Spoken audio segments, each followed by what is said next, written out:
Welcome, curling fans from across Ontario and around the world, to another entertaining broadcast of live curling right here on Title Sports Live.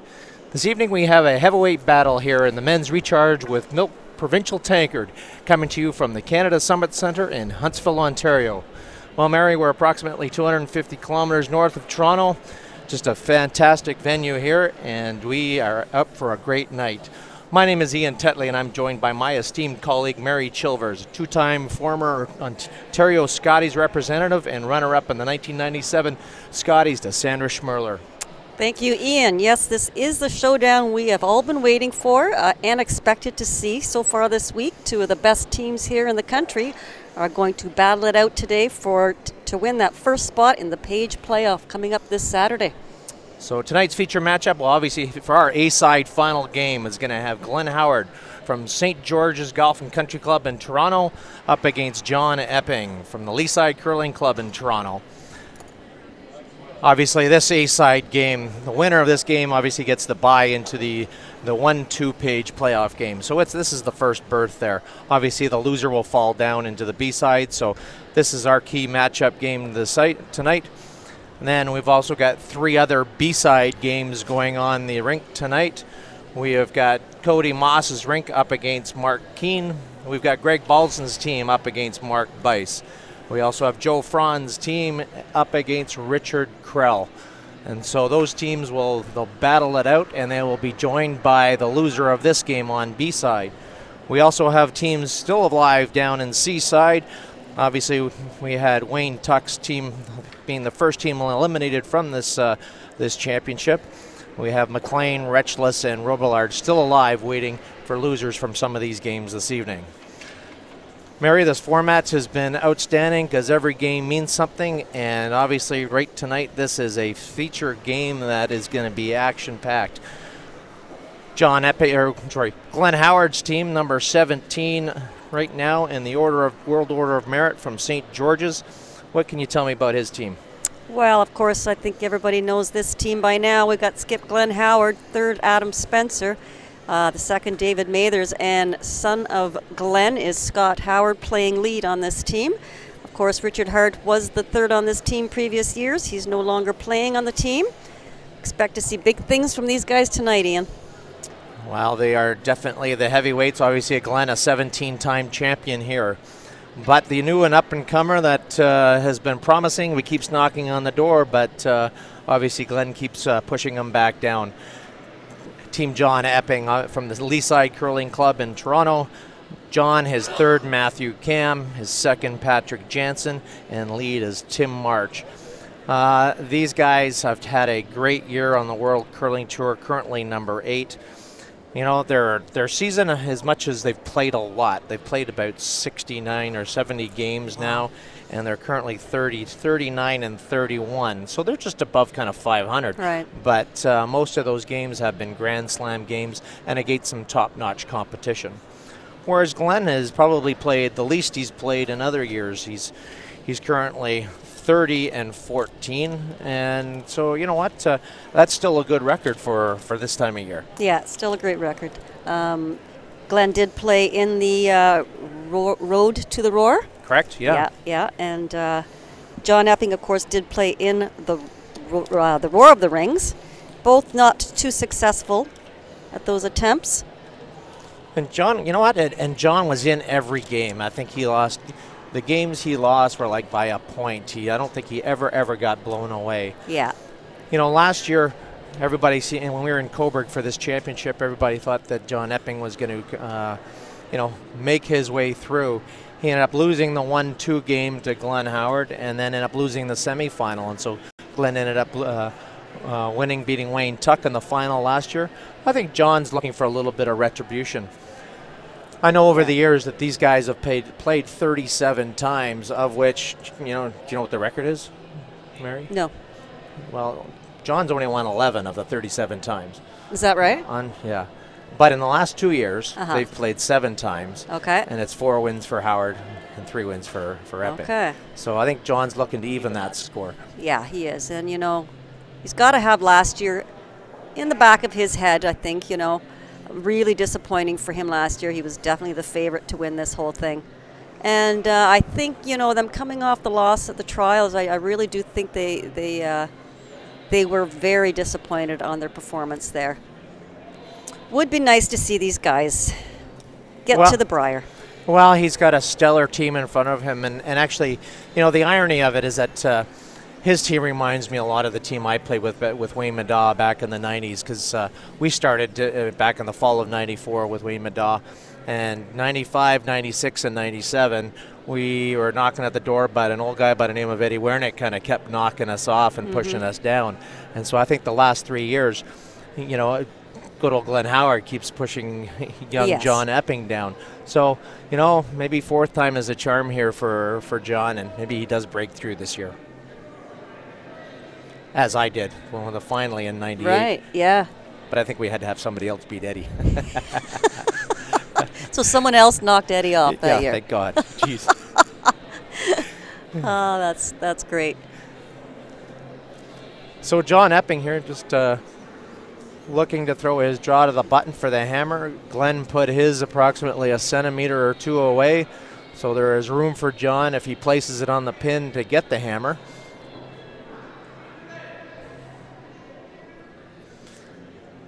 Boy's just kind of watching this thing, trying to hammer it right into the button. Line looks really good. Does he have the weight? Looks very similar to where Glenn put his. I think Glenn was closer, yeah. Yeah, John's just kicking it off. He knows that Glenn's won the hammer. Yeah. You know, and that's to me, I look at some of the key sort of battles sort of through in the game, and they're sort of little, what I like to call little mini victories. To me, the draw to the button is the first one. Right. You know, you win that draw to the button, it's like, okay, we won that little mini victory. I always think whoever gets the first point, it's a little bit of a mini victory. Yeah. And whoever gets the first deuce is another little mini victory. At the end of 5, who's got the upper hand? Is it if you're tied up with a hammer? To me, that's the upper hand. Right. And I always thought if I started the game without the hammer, but if we were tied after 5 but had the hammer, now we had the upper hand. So that was a little bit of a mini goal. And or if you're up in points, it's another little mini goal. And I think for young teams coming up, it's one of the things that you can do with yourself is that, you know, it's not just about winning the game, but there's a bunch of little mini victories along the way that help you sort of think about it in short-term basis. So you can, you know, you can win this game. Too many people think about the whole outcome. The whole picture, yeah. Think too far ahead, like you say. Break it down.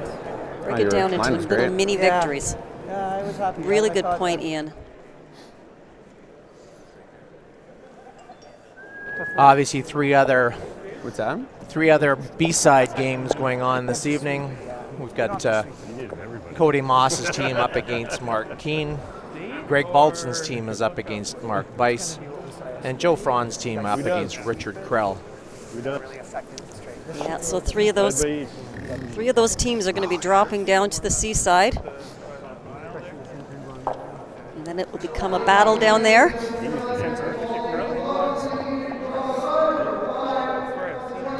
You know, I asked Glenn before the game, I said, you know, are you the underdog here? Did you? And he said, yeah, I think I'm the underdog here now. And he said, you know, he says, everybody's expecting big things out of John, and he's the next one. And he says, but bump it in here, baby. You know what? He says, we're playing good, and we know that on any given day when we're playing well, you know, they're gonna have to beat us. Right. And he said, we're not gonna give it to them. Yeah.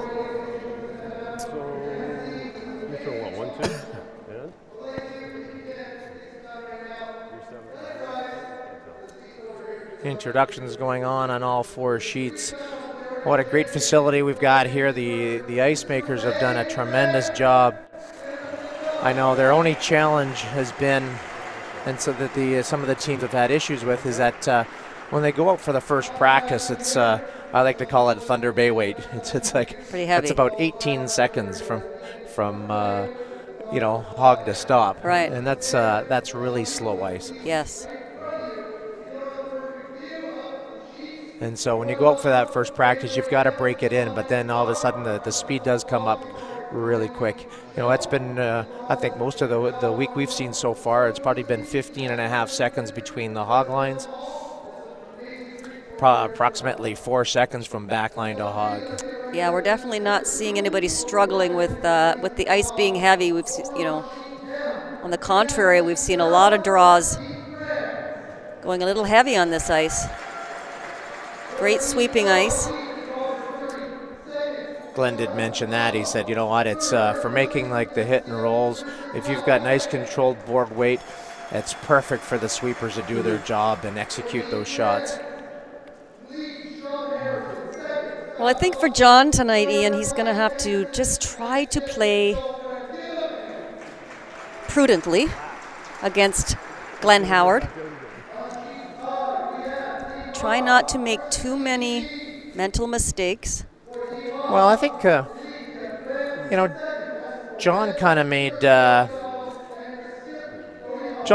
mention that, he was impressed with the young Krell team. He said, they're up and comers. He says, but every time there was an opportunity for us, we kind of stepped through and made that. And he said they didn't necessarily make those shots to come through. He says, right. Usually against Glenn, that's a different story. He said, we may not always step through on those opportunities when we have chances for deuces, but Glenn doesn't normally miss many of those either. So, right. You got to curtail both those opportunities.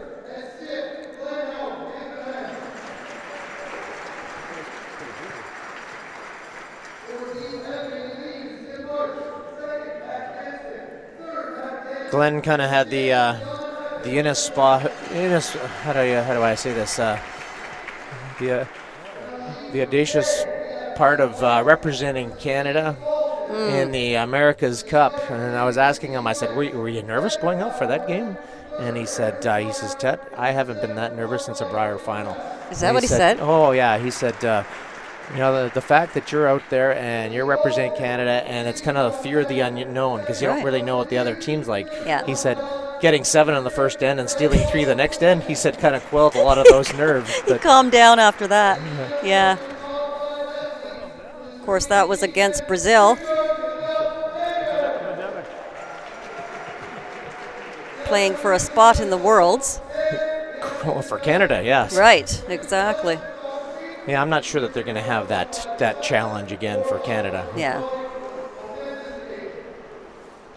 Do you think I just hit new shit on my draws then? You thought my weight was close then? Out of the hand, do you think if it was in good stuff? It feels great when I'm sliding. Really? Yeah. That's what it felt like. So we're going to have our start here shortly. Obviously, Glenn Howard's team will be throwing the yellow stones. John Epping will be throwing blue. They will be playing 10 ends and playing the 4 rock free guard zone. And we hope they're playing 10 ends. We actually haven't seen a full game out here, have we yet, Ian, on this sheet? Not yet. No. To lead us off for John Epping is going to be 30-year-old Tim March from Toronto.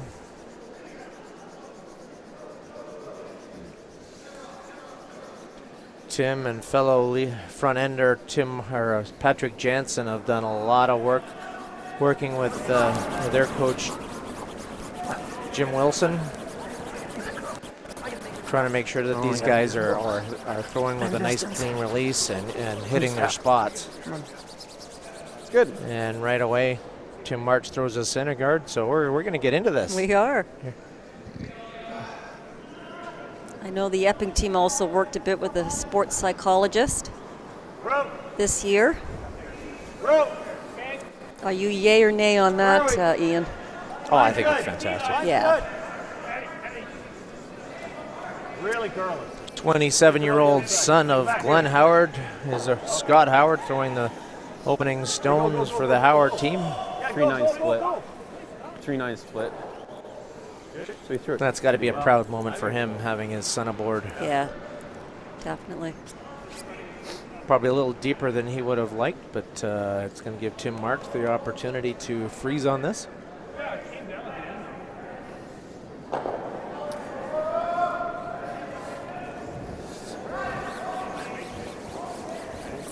Neither did I. How's line? We gotta go. We gotta go. We're tight, John. Tight to half. Tight to half.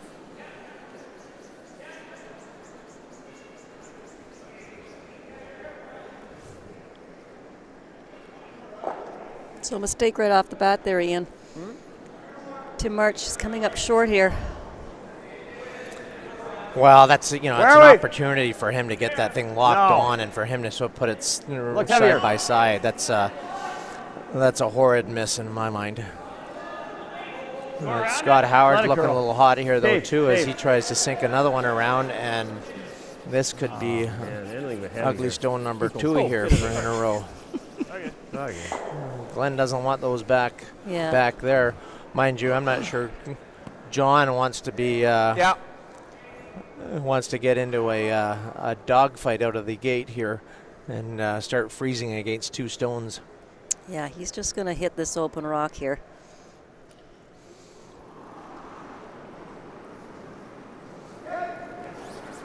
Glenn, obviously a 17-time champion of this event.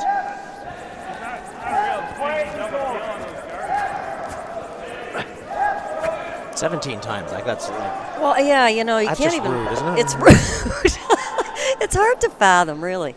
You know, most people will never get to 1. They'll never win 1, and they'll try for years. So it's just amazing.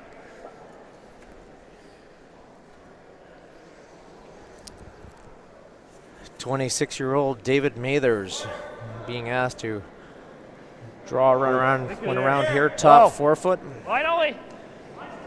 Try to get position. At that time, I'm sure John Epping will run up and try to run a center stone back. This is looking a little hot as well.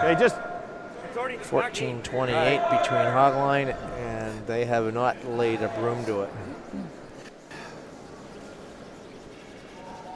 Okay.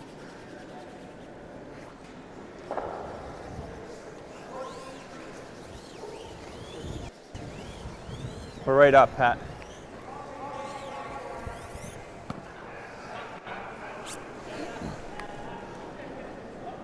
.30-year-old Patrick Jansen from Toronto.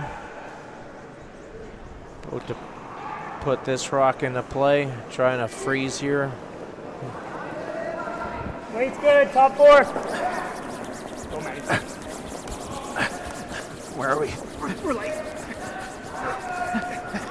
Boys communicating back and forth. That's 15-7. That's the difference between a second and a half. They might have overcooked it. Great shot. Great shot by Patrick Jansen. Yeah. That rock is in such a good position that Glenn's not going to take any chances at this point. I think he's just going to try to run the this one. Get rid of both the center stones. Hit about thick half. And if he gets lucky here, if he gets a little nick off the other stone, it may run back and actually pick out one of the blues. Whoa, whoa, whoa, yep, yep, hard.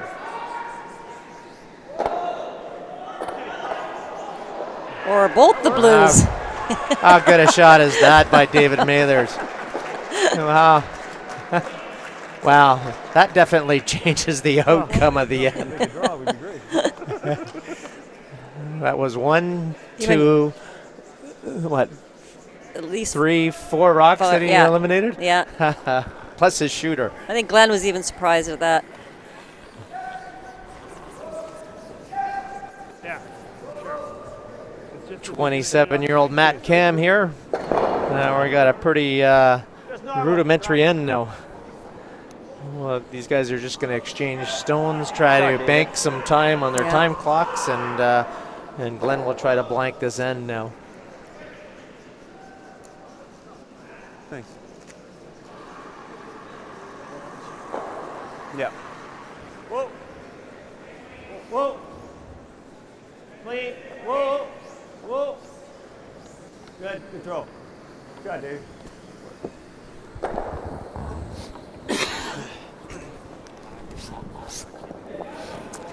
This Epping team did have actually a 5-man rotation for part of the season this year. I believe Charlie Thomas was subbing in for them in a lot of the bonspiels. They were saying they find it just too much to be on the road that often. Well, I think with it being an Olympic year, they wanted to take advantage of any event that they could to try to prepare for the Roar of the Rings. Charlie Thomas was their 5th man. Yeah.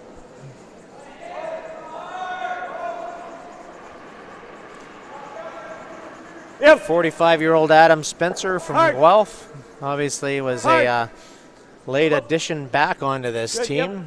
Late. Obviously, Adam went with Glenn to the and this team to the Briar in Ottawa 2 years ago. Right. But when Richie couldn't commit for this season because of some health issues, he decided that Adam was the guy to fill the void. Yeah, I think he fits right in on this team. Adam's a great guy, easygoing, great player.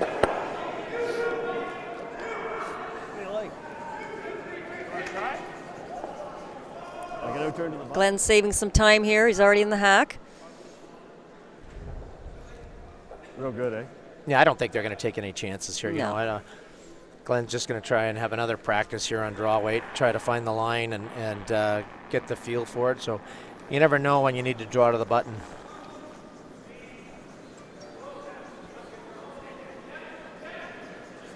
Looks good, looks good.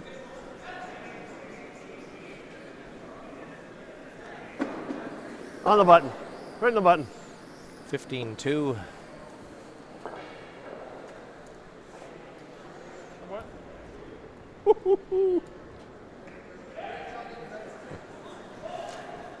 I think Glenn is sort of lamenting there how quick that is. Yeah. Clean. Yep. Clean. Just clean. John not going to take any chances, just to eliminate this stone, and he'll hope that maybe Glenn will actually accidentally nose it and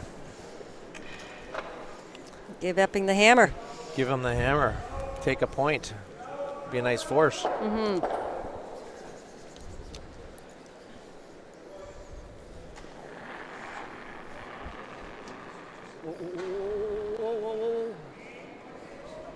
Clean. Yep. Good, you're good. Yep. I got it. Holy. Oh, wow. I think that Wow. fooled them a bit.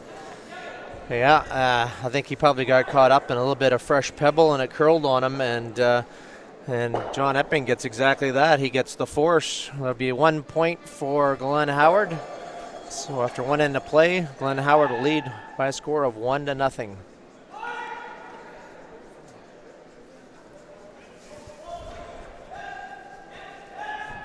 Yeah, Adam's a little surprised how much that curled. Well, I think that's what's happening is, Yeah. as we talked to other games, is that in the first, for their practice stones, not a lot of people are throwing anything up the middle. Right.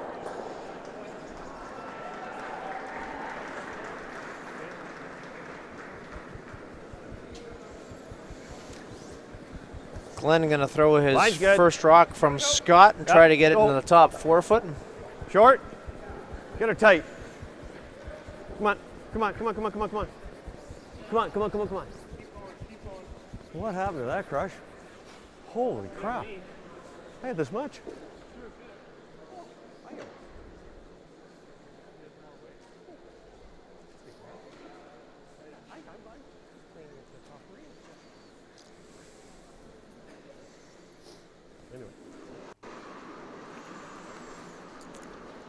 Tim March is going to throw up the corner guard, even though Scott Howard came up short.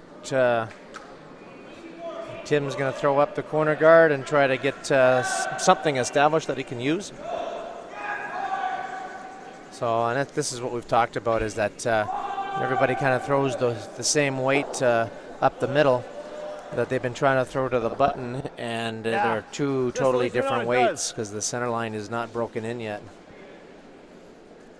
I'm a little surprised, Ian, at how often we have seen that already. Well, I think one of the changes that they're just. I know that the ice makers, after they finish pebbling and they finish and they nip it. Gotta go line. Historically Line's they good. have rocked the ice. Line's real meaning good. that they've got their Come on, guys. Line's perfect. 3x6 Come on. Go. wooden crate there where they put Right. the rocks in it and they drag them up and down the ice just to sort of break the head off the pebble a little bit, and it helps break the pebble in, period. Just a Right. spot, guys. And they haven't been doing that here this week, so it's something a little bit different. I think they're scared that, in arena sometimes when you start knocking the head off the pebble by rocking it, that you lose the pebble late in the game, and that's Right. the last thing that these guys want to see Yeah. happen. Darren Sinclair has just been an absolute master. The ice has been great, but maybe they've been cutting the practice time down from 10 to 9 to 8 to 7 minutes. Maybe we have to go back up again. Maybe. I just think, like you say, that the players just need to remember that.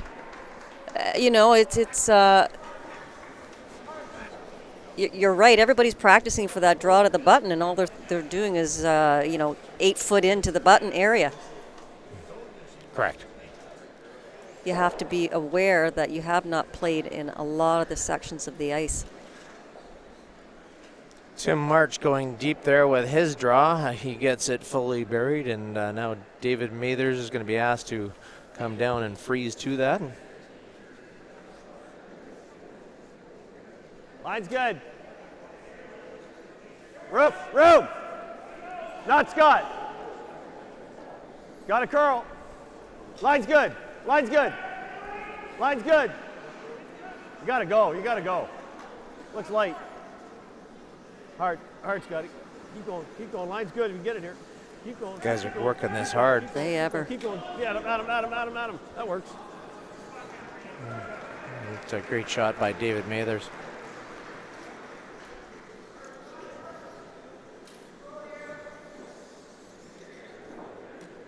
John acknowledging that that's a good shot and not going to take any chances. Going to get Patrick Jansen here just to try to make the double peel on those top 2 yellow stones.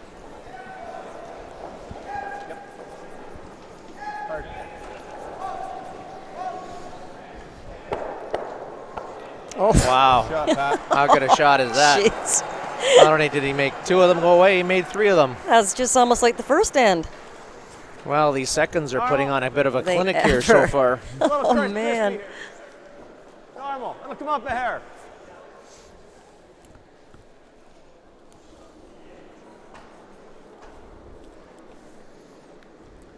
Well, Glenn Howard's got no other choice but to hit this rock in the back 8 foot.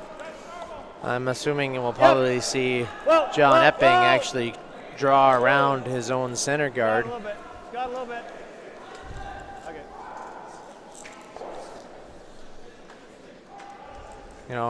Trying to get 2 points. Just going a little more defensively here. Well, this surprises me just Yeah. because if Patrick ever hit and rolled out, he gives Glenn the opportunity to bury behind the center rock. But I thought that John would definitely go around if he got full 8 foot in around buried. Then Glenn would have to peel the front, and then John could come back and freeze to this rock. So I'm not so sure of John's tactics here.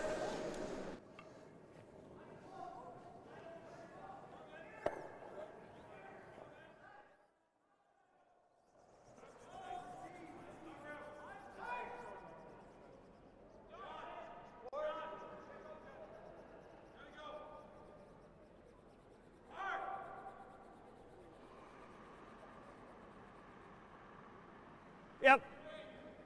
Hard. Whoa. Yep.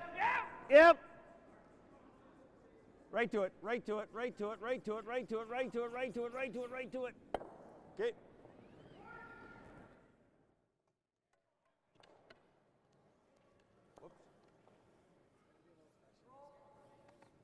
Kind of wait. Girl. What way are you rolling, John? In control? I thought I slid a little tight and just fed it out a hair. Yeah. No.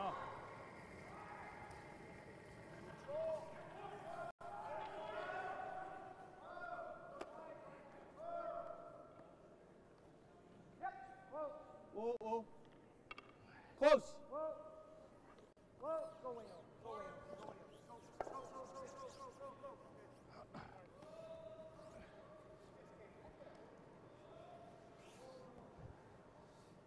Same weight.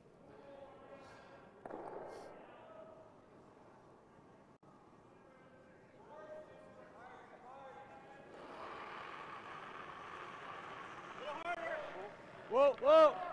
Whoa. Whoa. Close. Yep. Well, I think I talked to John before the game, and he just kind of felt that, he doesn't really think of it as being Glenn. He just thinks of it as being just another game that he's got to win along the road. To him, it's just another step in the process. He's just going to play the rocks. He's not trying to play the people behind the rocks. Mm-hmm.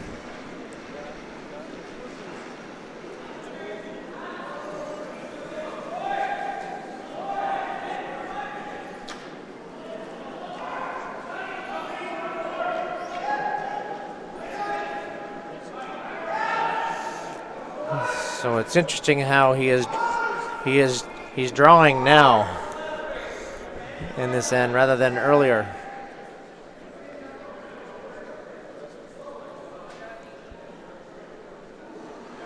Yeah, a little bit.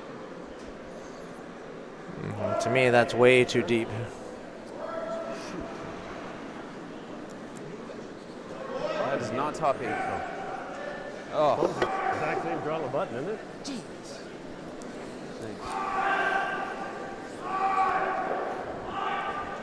Six. But that might be the other part, is that they're trying to key in on certain individuals on the team, though, too. Make Glenn. They might be trying to make Glenn throw a bunch of in-turns versus his out-turn. Glenn has always been a master of throwing his out-turn, whereas his in-turn, if you're going to attack him, it's kind of been on that in-turn side.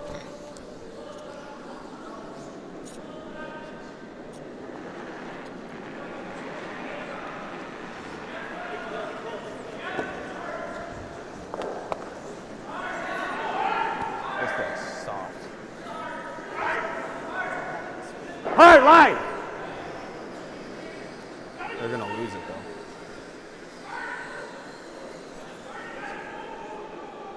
This almost looks like it's, wow.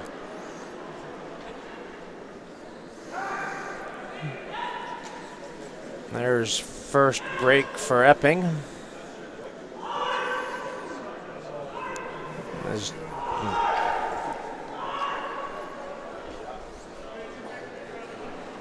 John's just going to try to wind another one in here, try to get full 8 foot buried behind his own guard, right in line with his other stone on the button.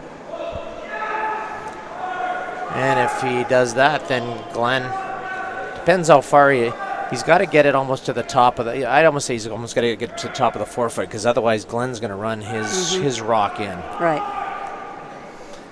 And if he can run it in onto the shot rock, he may stick it in a spot where that John cannot get to it. Whoa! Whoa! Let it dig then. Top 4.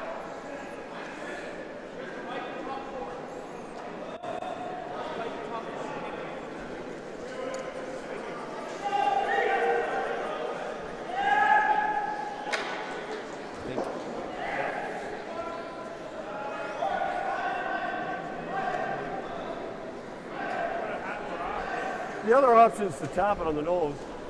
Isn't awful. Yeah. It's not bad, Johnny. I like that. If ever jams it, Could he gets get real 3. ugly, but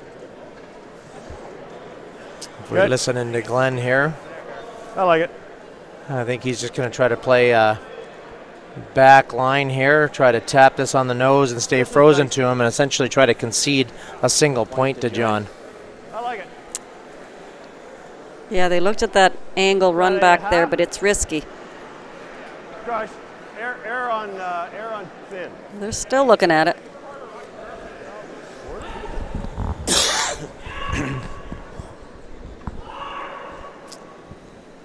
Well, actually, no. Looks like Glenn is going to run his own Yellowstone back in, and if he hits this correctly, actually, he could make both of them disappear. Could, yes.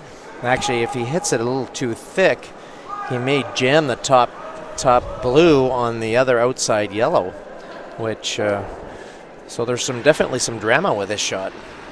Glenn would be happy just to get rid of one of these blues. Whoa, whoa, yeah. Whoa, whoa, whoa. That's floating out.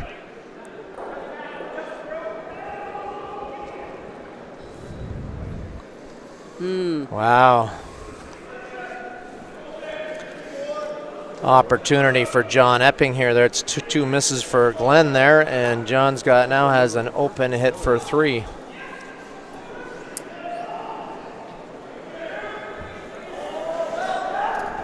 So what do I know about going into the going in the rings earlier?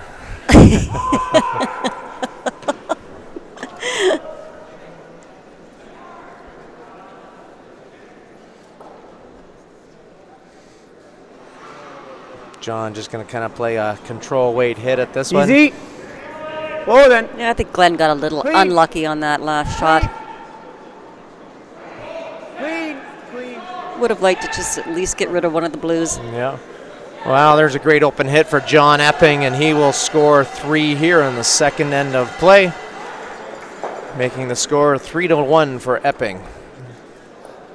Glenn Howard will take over the hammer here in the third end and start to mount his comeback. Yeah.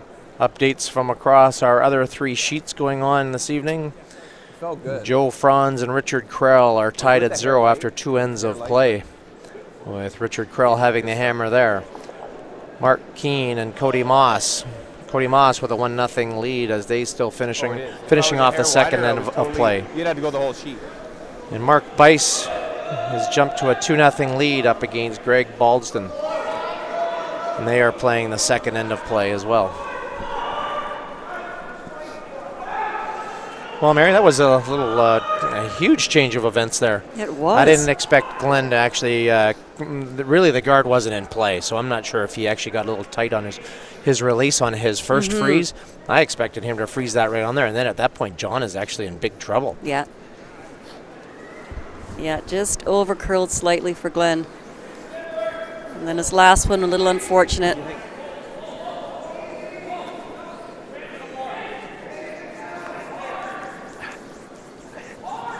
Tight, John. Get it in.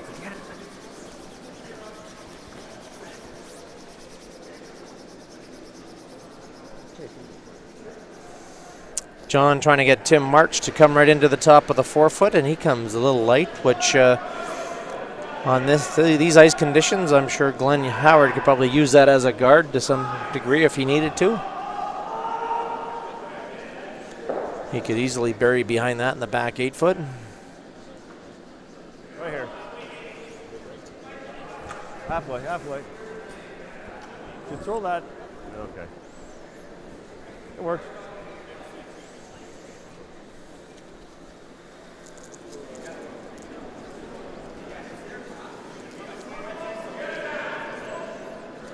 Scott Howard throwing up the corner guard, and now we'll get Tim March to probably tap his own stone to the top 4-foot.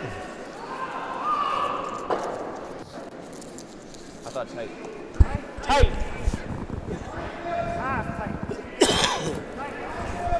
Halfway tight. Tight! Real tight. I'll let it stop here, John. You might freeze it.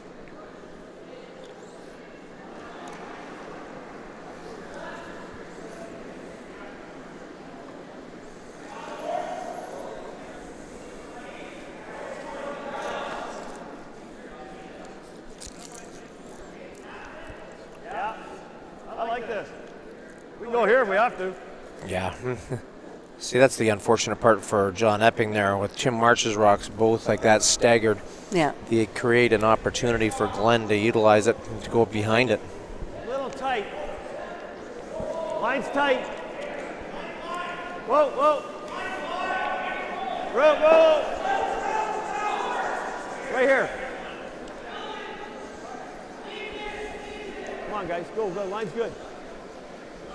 Line's real good. Scott Howard got a good looking shot coming down here. Good. Gets fully buried. That's all Glenn was looking for.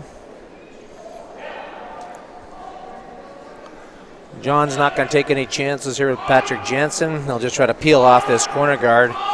At which time, I don't know if Glenn will. He might take a few stones and keep throwing the corner guard back up, and then later in the end, he may try to go buried behind those stones in the top rings.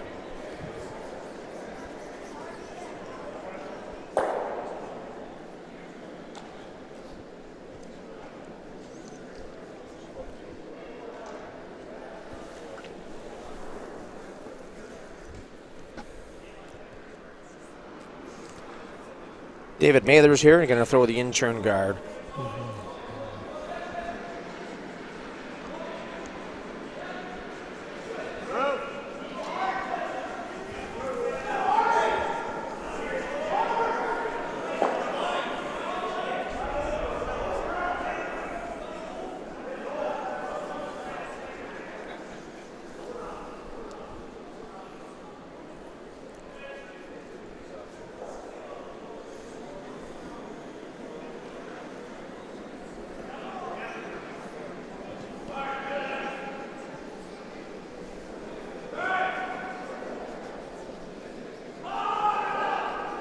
Patrick's just going to peel this guard. Upping up 2 points here.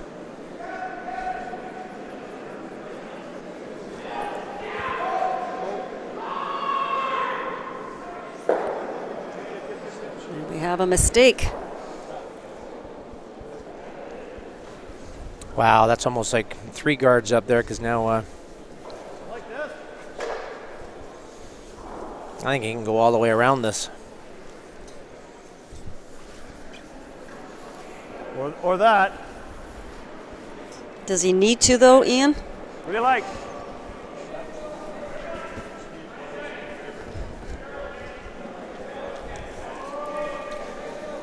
Well, if he's going to score 3 or more, because those rocks are useless to John right now. Forward. By actually Glenn unlocking these 2. Let's do this. By Glenn unlocking these 2, they it does nothing. Like, unless he hits this really hard, I don't think the top stone of John's is going to go out anyways. Like, he's just asking for solid board. Yeah. He's just moving them around here a bit. Scott. Solid board. Keep going. Like to stick around here too. Keep going. You're doing a great job. Go. Okay. Not bad.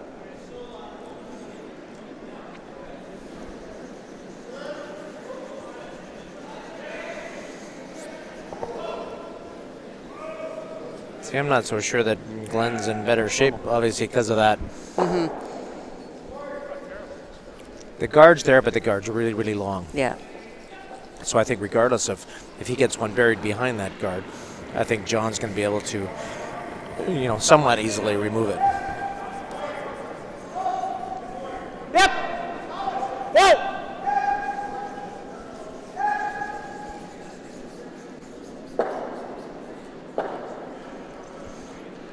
Great shot by Matt Cam.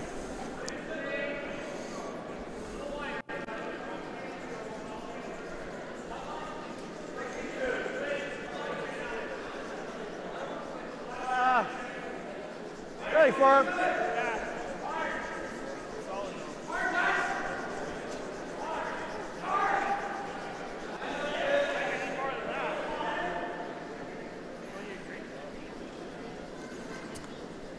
Adam Spencer, the native of Guelph.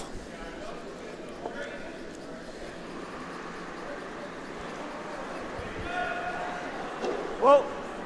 Yep. Whoa. Whoa. Whoa. Trying to get the double and roll if you can. Attaboy. Beauty. That's a great shot by Adam Spencer. Very well done.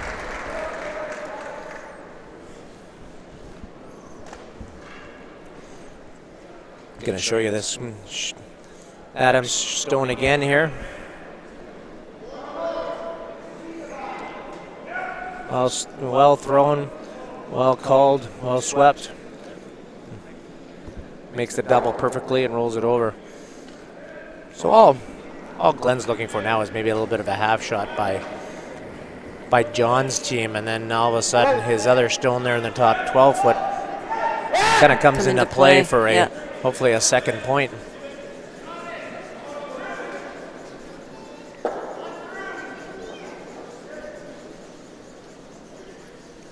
Sorry, boys. They're soft. Sorry, John. Just soft on you.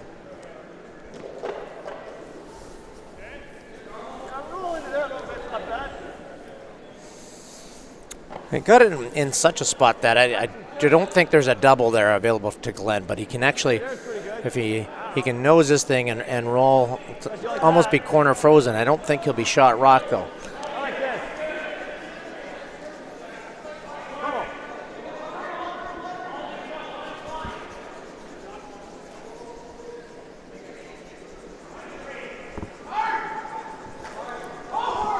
Just be whether or not.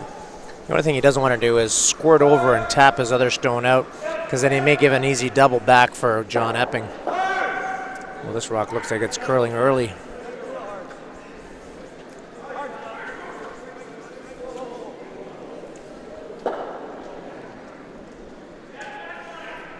Which I think he has done. Yeah, sets up the double here.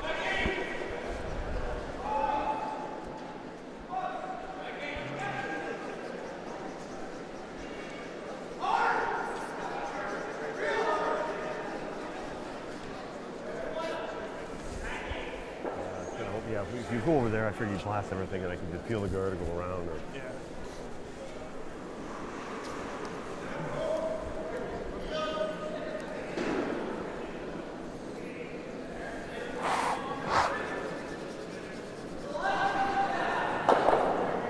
Whoa! Tim! Gotta go. Hard, Tim. Hard, Tim. Hard, Tim. Roll, Pat. Hey, Johnny. That's a terrible throw by John Epping. Yeah, a little surprising. I'm surprised that he didn't, he just kind of watched Adam Spencer throw down that path. Yeah. I'm surprised they didn't try to hit the inside rock first, and then he would carry him over and get the other second stone of Howard. He might even make it off his own. that's how we get forced. That's good. It's always more difficult, and especially out in the wings when you're trying to hit second shot stone, and then you got to come over and hit shot stone. And how slow is this? I've always been a fan of trying to hit shot Shot stone stone first first. when you can. Yeah. How slow is this? Want to go here?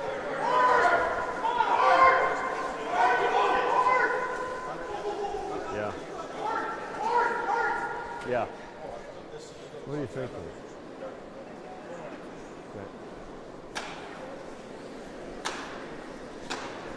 Okay. I think it's just quick here. Give me six again, Scott. Just as quick here.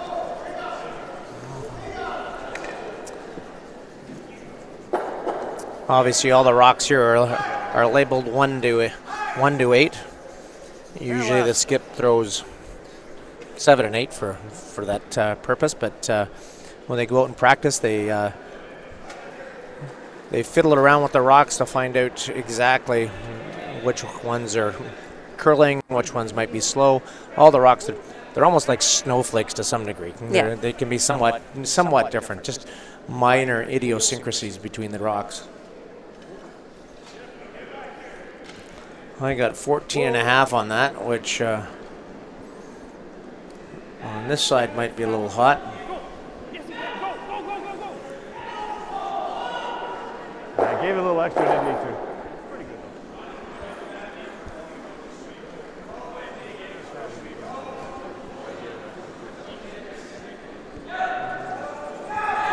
I know some players like Glenn have historically liked to have one rock that might curl a little bit more than the other, just for a matter of execution, and that's why he'll ask for a specific stone when he gets into the hack.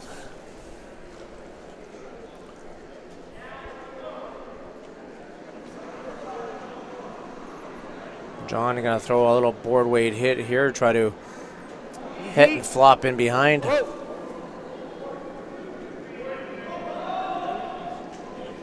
Pat. Hard, Pat. It's good. Throw it, John.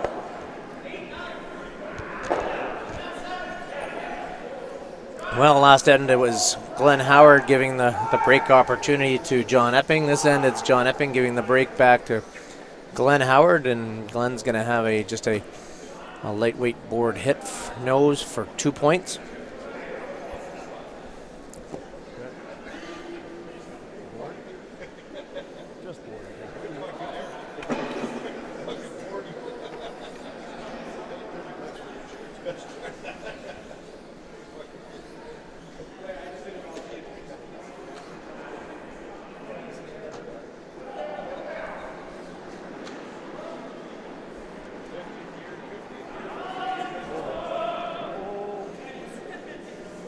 Right off.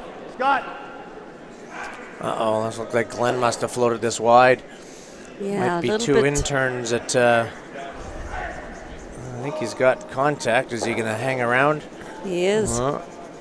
Well swept by Scott Howard to get a little bit of directional action on that.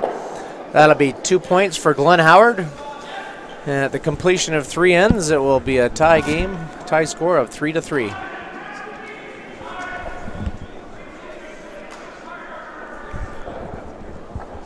Updates from other sheets out there. Joe Franz has a 1-0 lead over Richard Krell. Mark Keane and Cody Moss are tied at 1 playing the 3rd end. Our feature game is on sheet L. And they are tied at 3. And Mark Bice has jumped out to a 3-0 lead over Greg Ballston, and they are playing the 3rd end of play.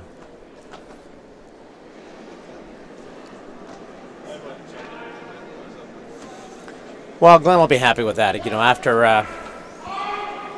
Top 4. after giving up Right here. a bad 3 on his 2 misses Yeah. on the 2nd end, Yeah. to at least get a deuce back and get back into the game. But now John Epping is they're tied again, and John's got the hammer. So we'll see what John is capable of doing, and That's good. his mighty bandit of 4 guys here.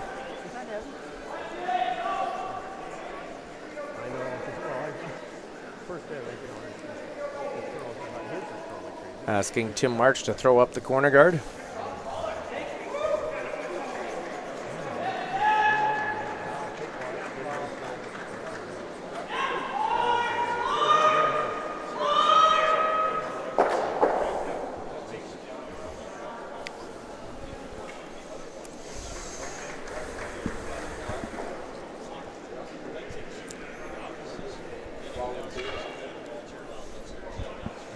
Tim's having a hell of a time to get that rock in over the hog line, Yes. isn't he?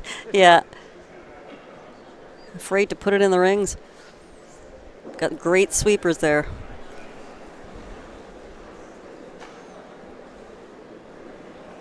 So Scott Howard, Line's pretty good. put a little tight guard here.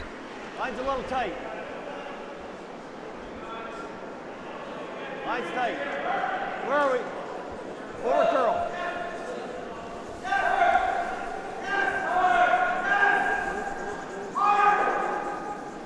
Yeah, that's fine.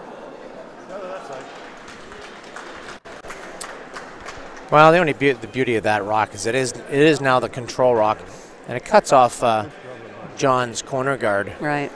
from the center of the sheet. So if he wants to use it, he's going to have to go wide on the sheet. He's going to try to get Tim March to freeze on the Howard stone on the forefoot.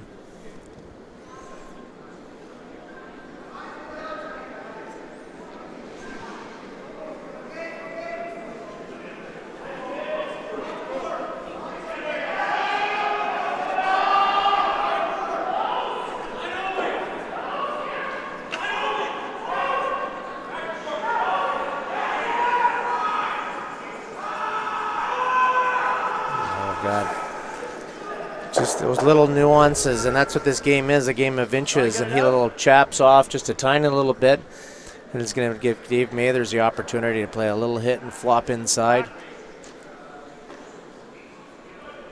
Yeah, just about a foot heavy on that draw. Do that. Like that. Back 4. Dave Mather's just going to throw back 4 weight on this, try to just cross that blue rock and pump it back. Whoa then. Whoa. Whoa. Weight's really nice. Yep. Whoa. Yep. Yep. It's really good. Yep. You gotta go. You gotta go. Whoa, whoa, whoa, whoa, whoa, whoa, whoa. He's really carving in there. It's never. Good shot. Beauty.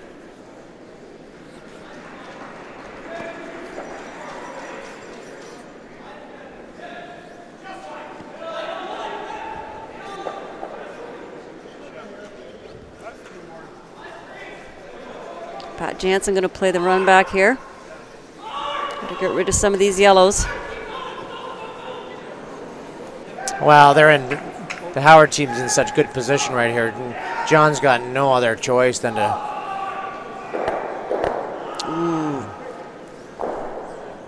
All good. That's kind of tough luck, isn't it, Ian? Well, he was calling for sweep most of the way down. I Yeah. think obviously it's tough when to affect a rock going that speed anyways. You're almost just Not more great. cleaning it more than anything. Go for Right. it. Board. So Glenn's going to hit this stone and make sure that he lays 3 here, but I think John's still going to be walking up and playing the run back on that exact same tight center Yeah. stone back onto the other 2. Whoa, And if he whoa. can stuff it there, make the double and leave it right there, he's actually in pretty good shape. Whoa. Close. Whoa, whoa, whoa, whoa, whoa, whoa, whoa, whoa. Scott, after it hits, it's perfect. It's perfect. Perfect. Go. Go, go, go, go, go.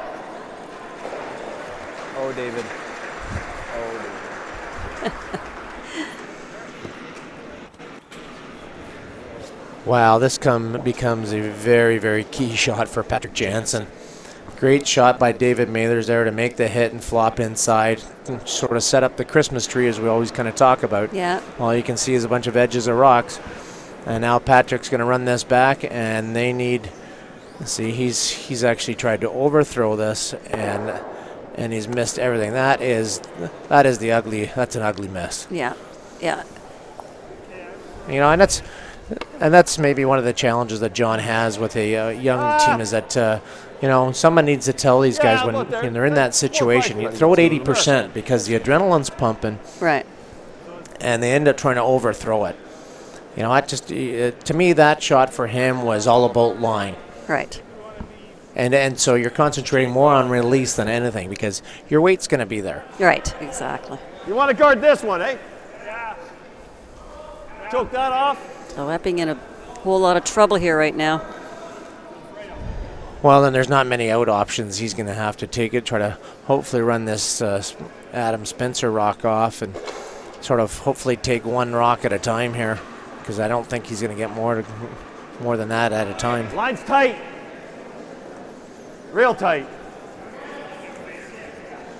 Unless Hey, he whoa, throws whoa. this tight and it gives Matt Cam the opportunity to freeze on the rock on the button, that might be... Okay. No, line's pretty good. Mine's good.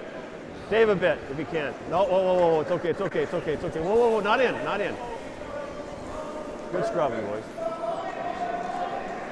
Nice shot by Adam Spencer. I don't think we had to jump to that. And a perfect. Doug, I don't know, John. I would want to, if I were you, I'd be trying to pick off that middle. If you could pick off the middle yellow, out, eh? you know, which one does Oh, I'll let you Glenn out. guard now, and how does he guard it?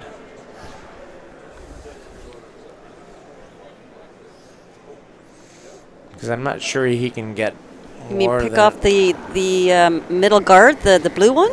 no, the middle yellow between those three Oh. those threes. See, they're just overthrowing these stones. You know, think about your release. Don't think about, you know, You know, this is the guy on the golf course that just winds up and tries to hit it as hard as he can. You know, that's not what you're doing. You know.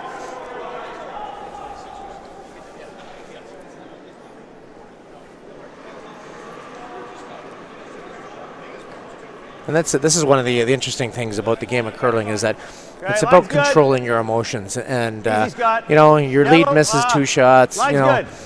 You know, your second misses 2. Now the third gets in the hack, and he's got steam coming out his ears. He's pissed at the other 2 guys because they've missed. And you know, and now he's thinking I got to clean up the mess, and he's got to throw it as hard as he can, and then he misses. So yeah, it's you know, and now you know how the mindset of a Skip is. Now he's getting in the hack, and he's pissed at the other 3 guys.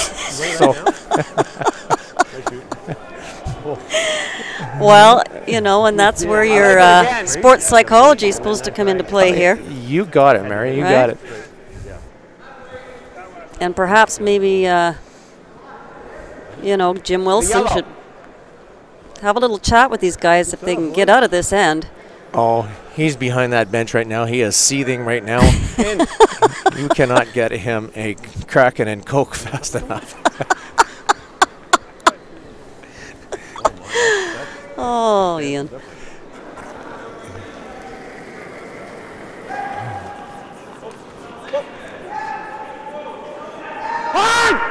He's just trying to get anything moving that he can.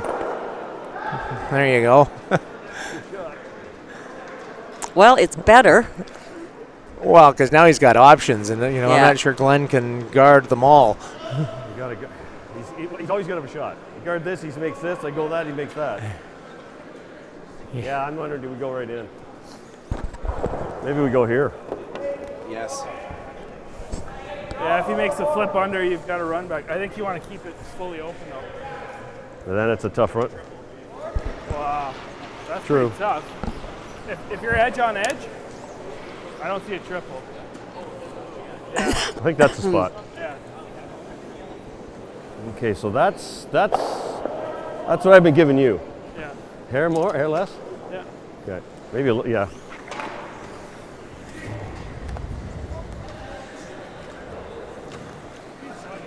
Okay. Give me 5 this time.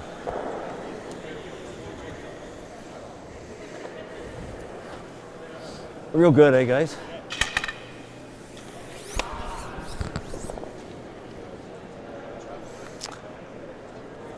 Glenn going to try to get rather That's particular as to where this goes, because as you know, okay, we heard him. He can't guard everything. Right. You know, if he tries to guard the center stone, he's going to have something off the rock on the side of the forefoot. If he tries to guard the other one, he's going to have a hit and flop in off this one. So he's going to do his best to try to take them both away if he can. Room right now. Room right now. A lot of Room. Room. At least Matt Cam made something to give John Epping something. Yeah. Where's all there? Yeah. Get it around this one. I don't know. Okay. Wow. They, I think they may have just let John. Glenn may have just let John Epping off the hook here. Right in the crotch. But John's got to have a just study exactly where he needs to hit it. That's all I ask. The triple might be there.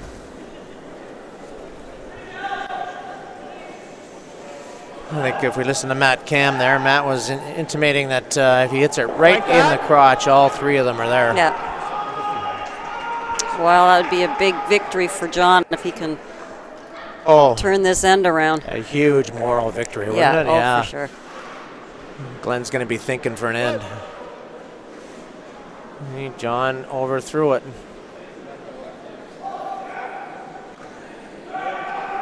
Two of them? No.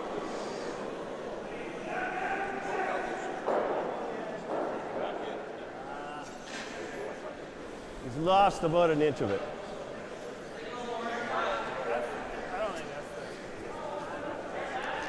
Guard it? Yep. Guard the blue. I mean, that's pretty tough. It's there, but it's tough. I think we guard the 7, don't we?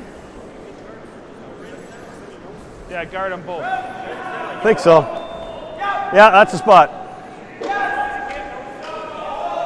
Now you can nose the blue.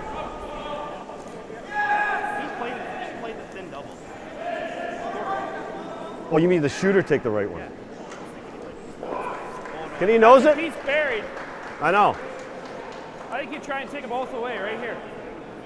Okay, let's do that. Edge 8. Like, even if you're in this line, he doesn't have this. Okay. How's that? Heads up, heads up, Dave.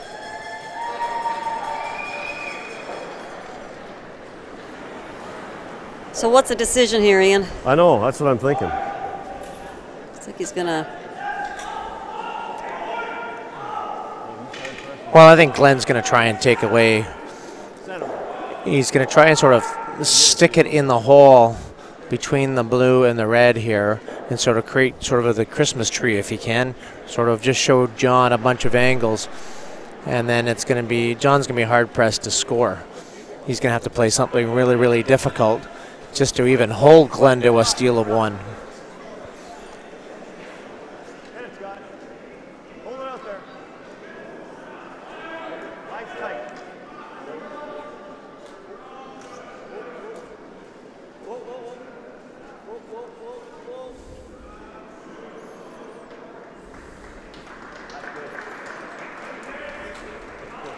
I think he was concerned about giving John that Well, double, right? Yeah, I think he did. At this point, he's probably okay with giving John a single point. Yeah. But, and at this point, I'm sure John is, halfway through that end. He's probably excited the fact that he can actually get a point this end. Absolutely.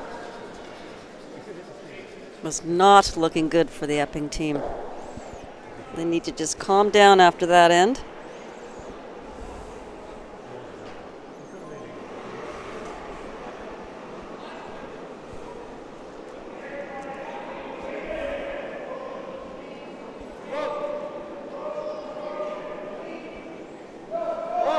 Tim, you got to go.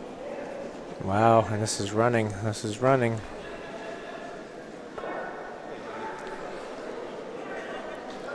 John Epping's going to hit and roll too far, and that's going to be a steal of 1 point for Glenn Howard.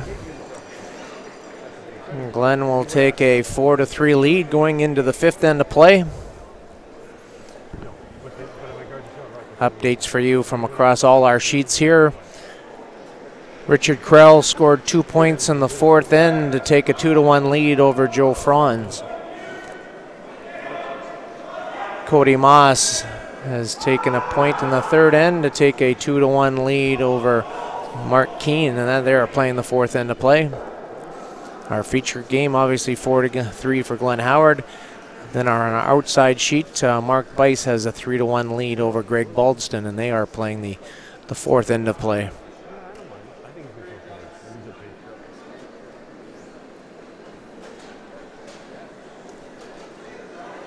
So I think the Epping team, Epping front end, getting out curled by Glenn's front end at the moment, and that's been kind of the difference here.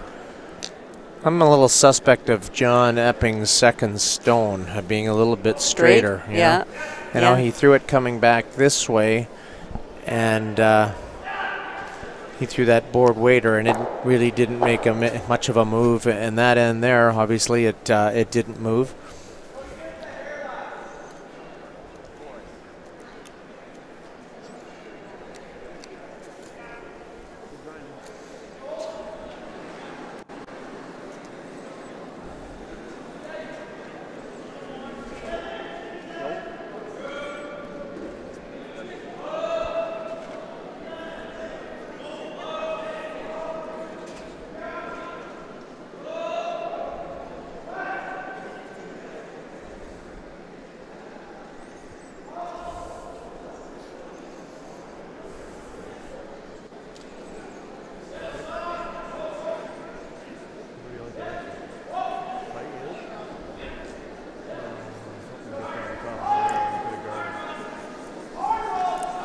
Corner guard will go up here for the Epping team.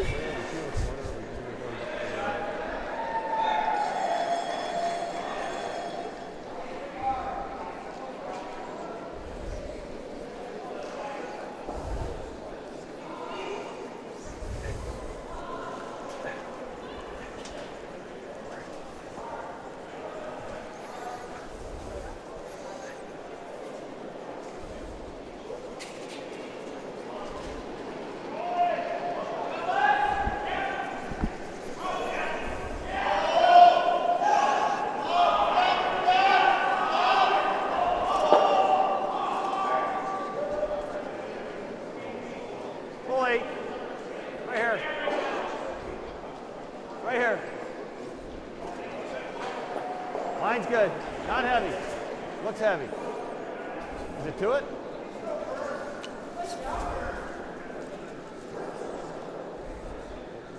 It should stop. That'll stop. Good. Real good.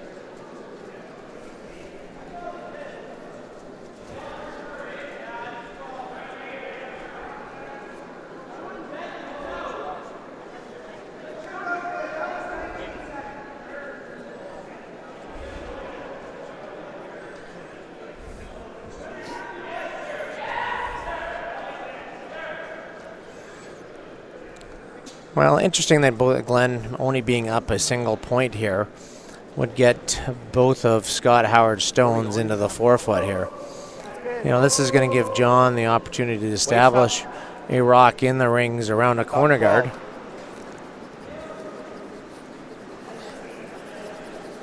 Big time.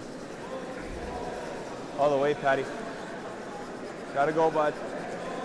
A really good sweep in there by Tim March. You mean by Patrick? Or, yeah, by Yep. Tim March's stone, correct. Yeah. What do you like?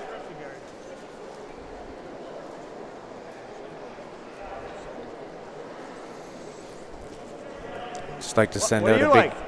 shout out to my buddy Full shots JT. are there. Who's your buddy? I don't want to try something really hard.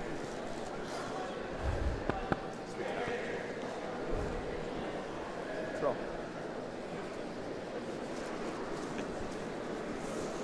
Whoa, whoa, whoa. Whoa, whoa, whoa, whoa, whoa, whoa, whoa. Dead.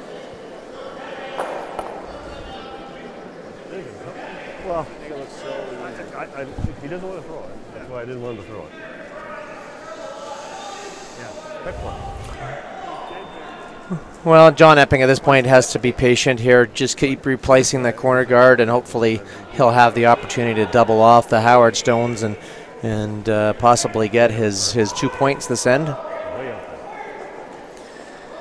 there. But this is sort of the old, cat and mouse. He's going to throw up the corner guard at some point. Yeah. You know that Glenn Howard's going to say, well, okay, you know what? I'm going to throw the guard on mine. High, John. Really high.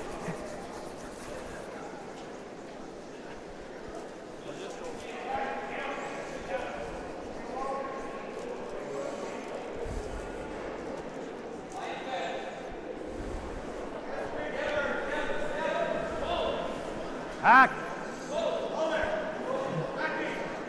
That one may have overcurled a smidge, and it's going to give David Mathers the opportunity to throw a hack weight at the stone and remove it and roll into his pile on the forefoot. Whoa. Whoa. Yep. Whoa. Yep. Hard. Hard. Hard. Looks like it's going really hard. Whoa. Whoa. Whoa. Yep, right to it, right to it, right to it, right to it. Whoa. Beauty. Very nice. Great shot. Good in the weak call. I like that. Why do you do that?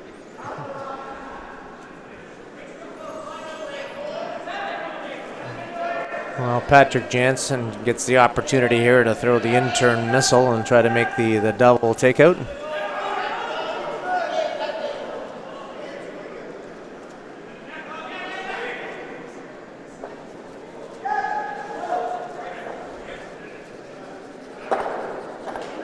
There you go. Nice shot. Well done by Patrick.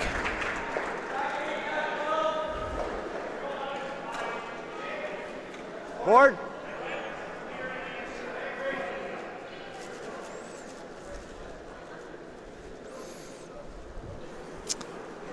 Adam Spencer just going to try to throw a controlled weight hit, try to keep his shooter around. At this point, they may have John forced to a single point here, which they'd be happy to have a tie game and have the hammer playing the sixth end of play. Whoa! Clean, yep! Yep! Hard, you gotta go, Dave, you gotta go, Davey, you gotta go, Davey, you gotta go, go, go, go. Make sure of the spot, make sure of it. Morning, morning. Good call on the hack.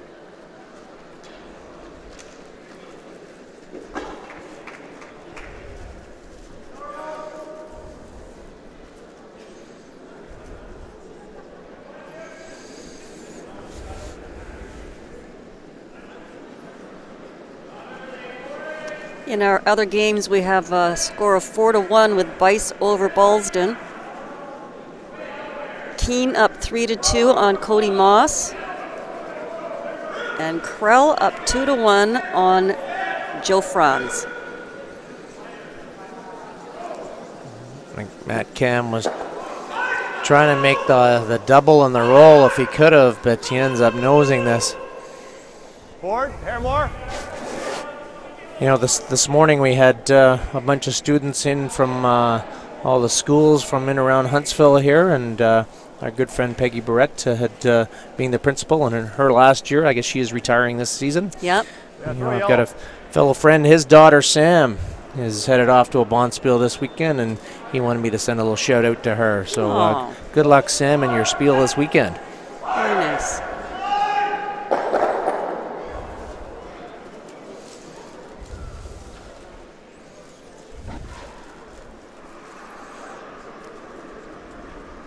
So Adam Spencer just going to hit this blue rock. Yep. Whoa. Whoa. Let's just sit right there. Whoa. Whoa. Clean. I think this ice right now is just, you throw that nice controlled board weight, the sweepers can just, you know, hold it and do so much with it.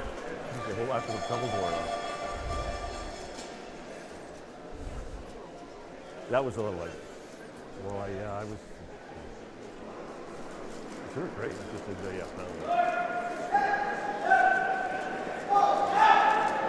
This is pretty big weight. He wants to hold his shooter in. Trying the double.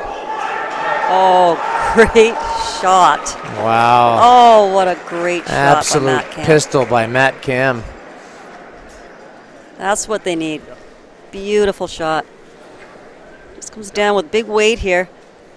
Plays the double, gets the bonus roll here behind the corner guard. What I got of it? No, eh? All right, do what you did. Okay, that is in there. Hack. Get ready, boys. So Glenn thinks he can get at this with hack weight. It does move a lot to the wings here, so.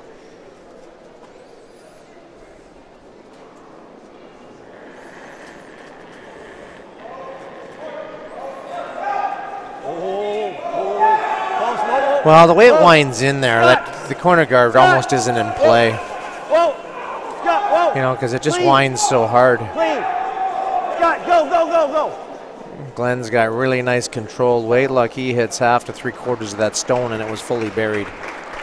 Good job, boys. Good read.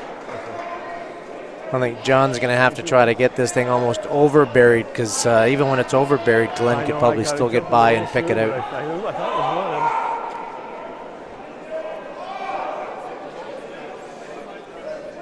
I heard one with you, and I didn't blame it. When I realized, okay, we got a piece of it, it should keep rolling. It's funny, Dave stays for the tight setup. I just didn't want to, check it again, you know. Yeah.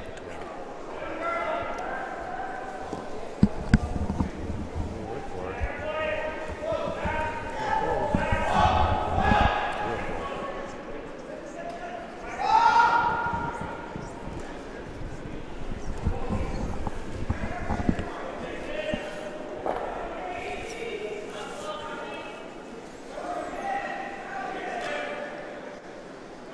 Okay, this is what I was given for the guards on the, that's got to be close. Oh.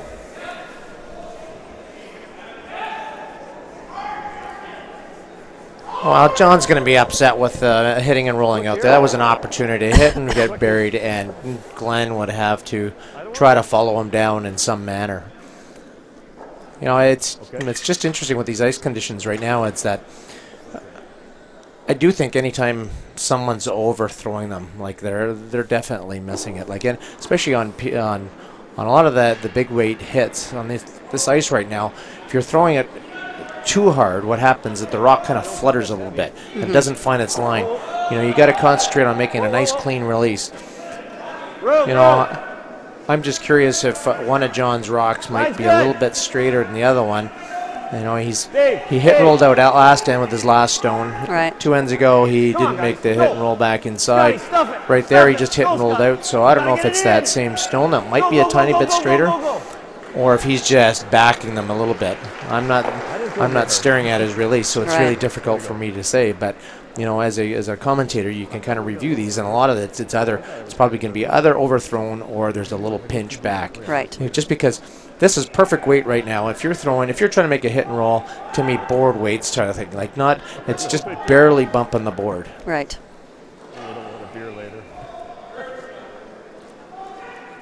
So Glenn makes a great shot there around the corner and forces John Epping here to have to draw for his point.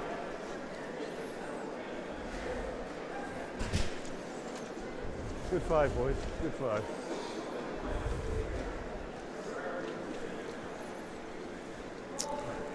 Well, at the completion of 5 ends of play, we were going to have a tie game of 4 apiece, and Glenn Howard will maintain the hammer going into the 6th end of play. That's right. It depends. We need closer watchers.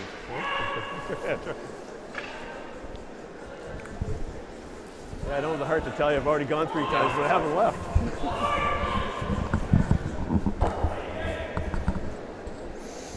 So we'll be back after a little 5-minute break here, fans. We'll be back to you with the conclusion of this game here between John Epping and Glenn Howard.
We're back for the 6th end of play here in our feature matchup between Glenn Howard and John Epping. John Epping having to draw for his single point in the 5th end to tie this game. We're sort of right back to where we started in the 1st end with Glenn Howard with a hammer and tie game. So this time it's a little role reversal. I think Johnny was trying to get this thing to the top 4 foot, and we'll see what Glenn's going to do. Well, he's going to get Scott to throw the out-turn corner guard. Mine's a little tight. Halfway.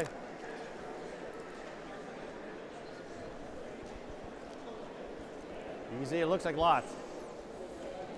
Ooh. Anytime. Okay. The old 6th end slide. Hey?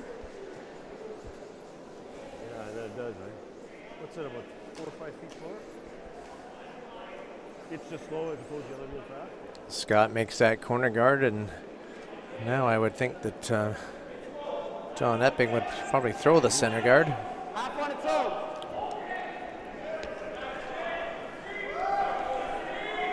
Half on its own.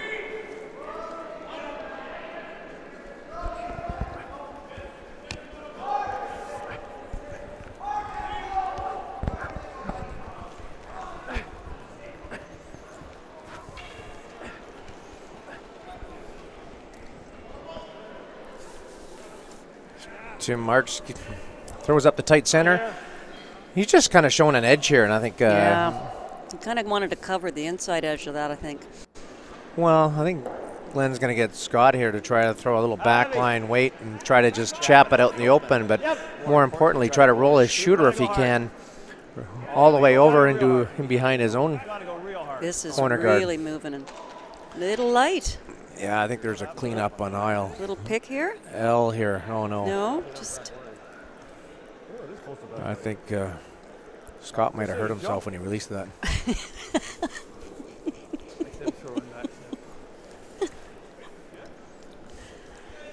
little inward action there. It's okay. It's happened to all of us before. Oh, God, yes. We're all human. How many times have we seen Tiger Woods duck hook it off the tee? Stuff happens.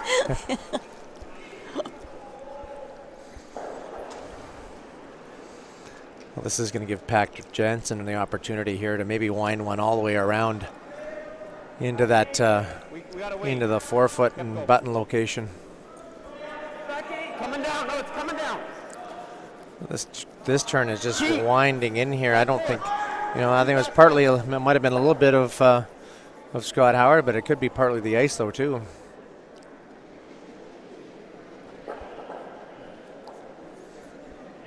He had lots of weight.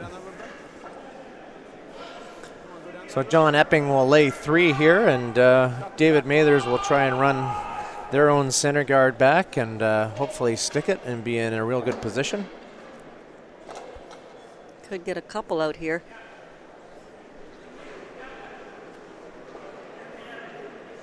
Whoa, whoa, yep. Hard. Whoa. That's a great shot. That David Mathers, he's a great player, very strong. Well, the only benefit for John Epping is that he is laying 2. Are we 2? Oh, okay. Yep. So he's going to try and get Patrick Jansen to try to throw the same shot, try and wind it into the top of the 4 foot if he can, even if it's half buried.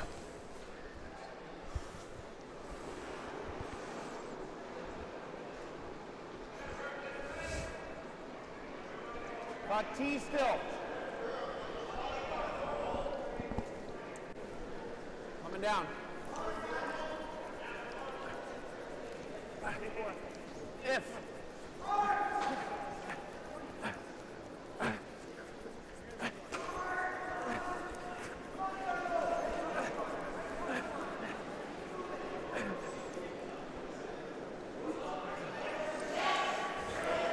Good scrubbing by Tim March and Patrick Jansen. Now these guys put so much effort into it. I know they've spent endless hours in the gym getting in shape, and they can go end to end on it, and it makes a massive, massive difference.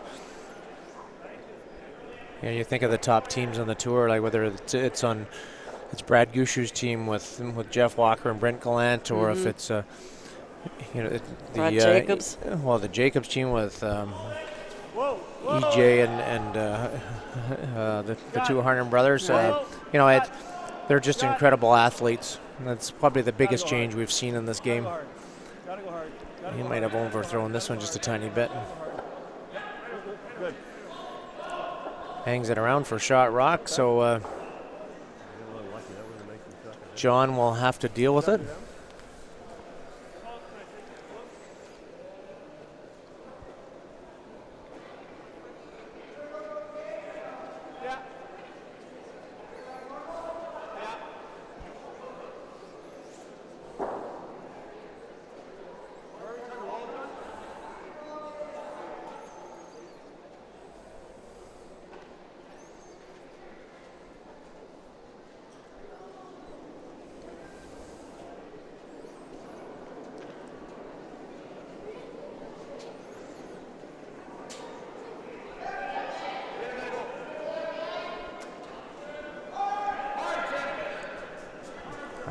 I'm not sure the ice there. That we know that intern's curling a mile, and that's a huge break for John Epping. He took ice in the center of their stone there, and we know on the draws it's curling a good 4.5 feet. Well, it's just like if we go here, he knows us. We got the double, but. We go here and he freezes, we're done. Look at that, he just barely gets it out of the rings. Board. Oh, was it? That was just me there. I slid wide and tried to finesse him back. Wow.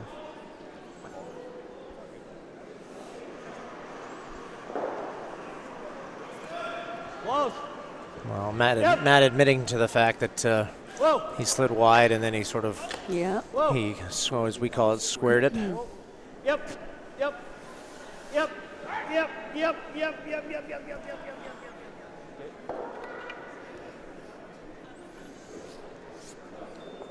Yeah. Sure.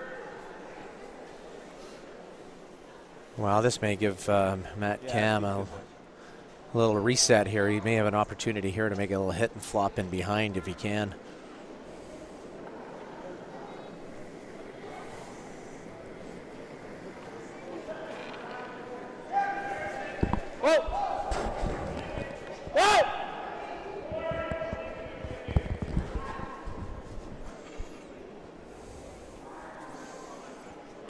It's trying to get in there. Oh, it gets to the nose anyways. Now we go. Sorry, guys. Just hack. Sorry,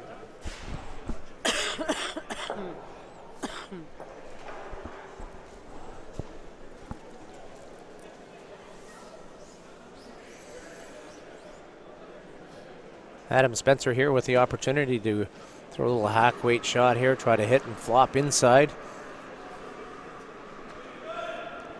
Set up his 2 or more. Whoa. Scott. Whoa. Clean. Hey. Whoa. Yeah, Scott. Yeah, go. Pretty good. That's a great shot. Really nice control from Adam Spencer.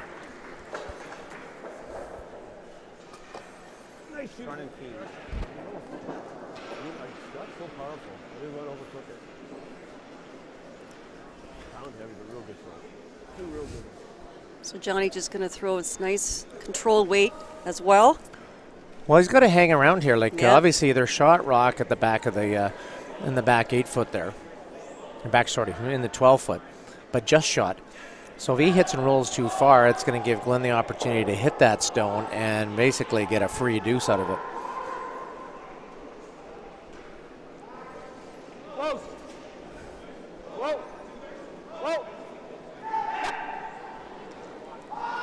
Really gotta go, Tim. Oh dear. Hard tip. Gotta go hard. Pat roll, Pat roll, Pat roll. Go, go, go, go. Well swept by the Epping team. He saved that one. I think everybody thought it was going to tick the top, rock on the top 12 foot there. No, I can't go. No chance I can. I think so. Sure, buddy. Oh, I waited too long.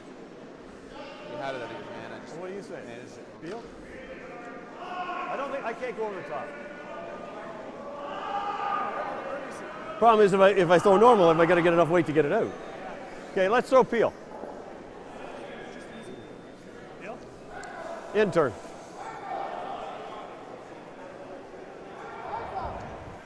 Going for the long roll here, Ian. Well, I think definitely for Glenn, he's got the opportunity here to get a deuce. It's he can hit and roll. Well, it's kind of one of those shots. It's an if and and shot. Like I think for Adam Spencer, when he's calling this thing, he's going to try to roll behind his own in the that are guarding the 4 foot. But if it rolls all the way over in front of the other stone, then he's definitely got his deuce. Whoa, close, whoa, whoa, close, close, whoa, close, close, whoa. Gee. Yeah, that up weight just does not move. Well, that's unfortunate for Glenn Howard. That was an opportunity, and he just, you know, he's been making all those board waiters, and that's the first one we've seen Glenn throw high and hard, and that one absolutely went dead straight. You know, here's the irony of it is that a couple of shots ago, that was the exact same ice that Matt Cam had, and Matt Cam threw board weight at it, and his curled off. All right.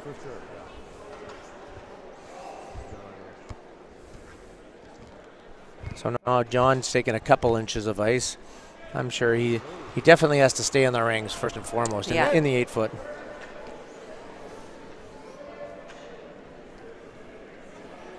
But John's in turn does curl naturally.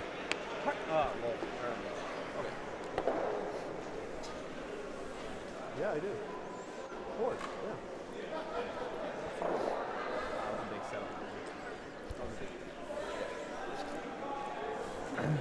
Well, it's a little under half a stone. So, and Glenn knows that he only has to move that stone an inch or two. Right. You know, that's why he's not throwing up weight, because he knows they'll end up rolling over top of it.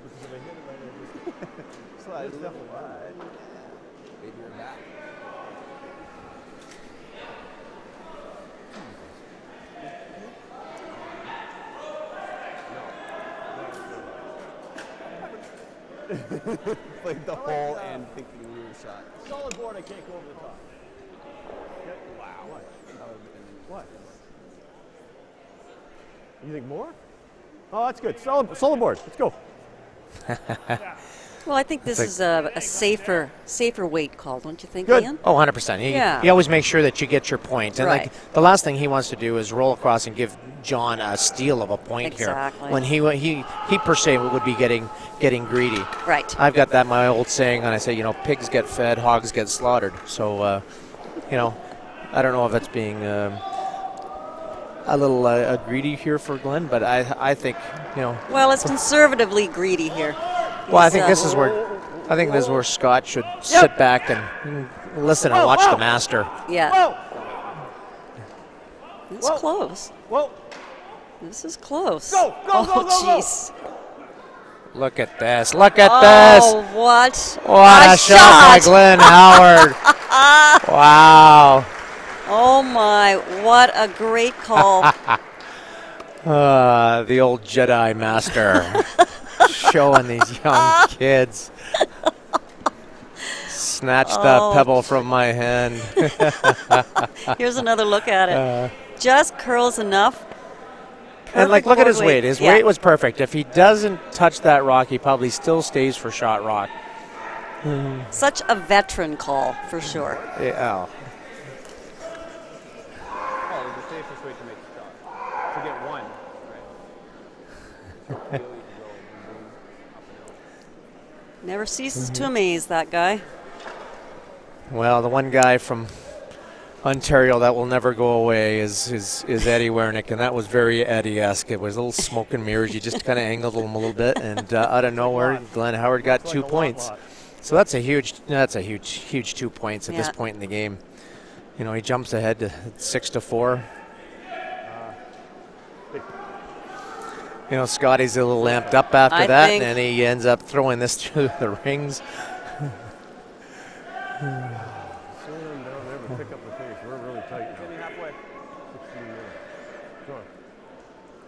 I think after shots like that, Glenn's going to have to start feeding Scotty some Valiums to kind of keep him calm. And oh, gee. Just a great shot. Great call. Tight, John. Yeah. Apparently. Yeah, it'll run good then. Curl on, maybe. It's trying.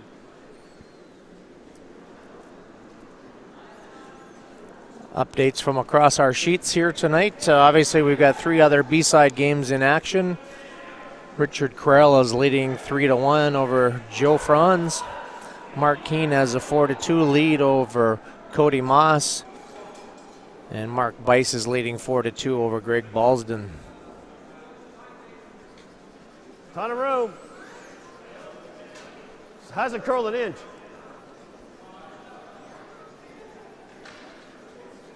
Come on, boys. Come on. Come on. Wow, that's kind of the last spot Glenn wanted it at with a 2-point lead. Now there's 2 corner guards in play for John Epping and well, I don't know. All I know is it's not very good. Anyway. Dad won't be happy with those 2. Yeah, that just kept sliding.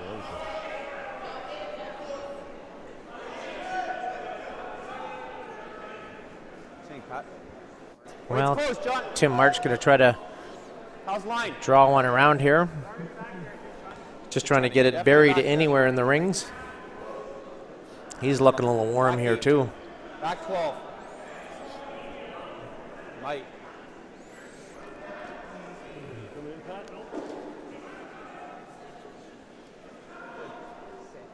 Well, that's some kind of touch between those 2 leads.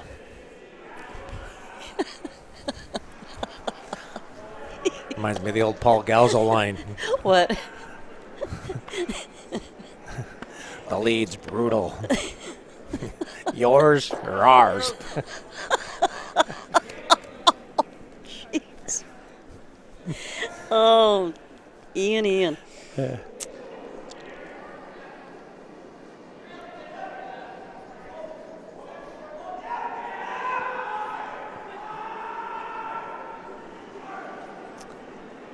Well, this is the only thing that Glenn doesn't want to get into is a little bit of some finesse shots here in the back ring. Yep. Whoa. Yep. Yep. Yep. Hard shot. Really nice control from David Mathers. I'm really impressed with the way David's played here today. He's actually he's made a lot of key shots and keeping his weights under control. Yeah, I was just commenting on that a couple of shots ago. David is a great player. Well, I would almost think that he's probably one of those guys that could probably throw it the hardest and most accurate out of it, any of the teams out here. The problem is that, you know, being young and enthusiastic, he you know, his tendency has always been to overthrow them as well. Like, he doesn't need to throw them that hard. Right. I think it's tough for Glenn to call them and read them and even ice for him. So he's had some really nice control here this evening.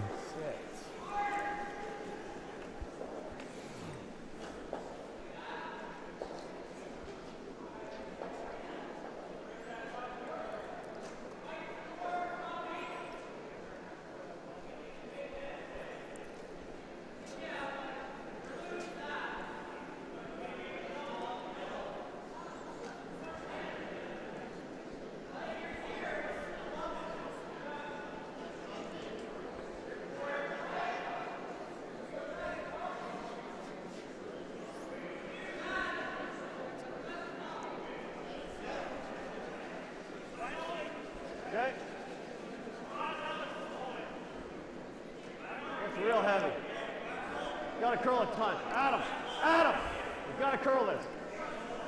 Go, Adam, you gotta curl. Wow, he's trying to shape this stone here. He may have overthrown this one. Everybody, a little heavy coming down this path. Well, I think, in all fairness, I think these guys play in slam conditions all season long. Yeah. And the ice is probably, most of those slams, I want to say it's probably about 14.5 seconds between the hog line. Sure. We're seeing speeds here, a lot of them, it's about 15.5 seconds. So that's a full second difference. You know, it makes a big difference when you're playing on conditions all year long that aren't quite this quick. And so that's what I'm kind of seeing from a lot of the guys. That's why the draw is probably it's probably a trickier shot than most this week.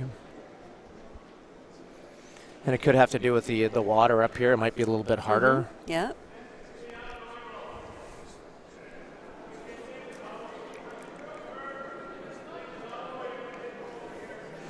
Backy. Backy.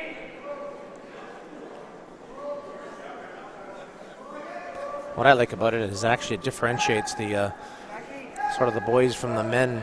You know, the guys that go out and tour and play in a lot of different ice conditions get used to, you know, whether it's keen and or heavy. Mm-hmm. That's 15-2 from hog to hog on that, and he freezes right down there at the back.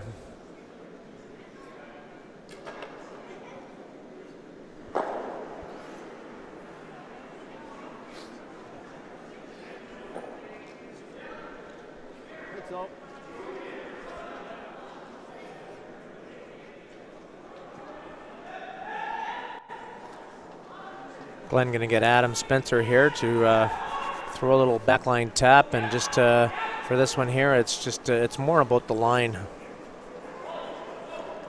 little tight. Line's tight. Throwing. Whoa, whoa. Yeah, you gotta go line. Gotta go line. You really gotta go line. Keep going, Scott. Whoa, whoa, whoa. Yep.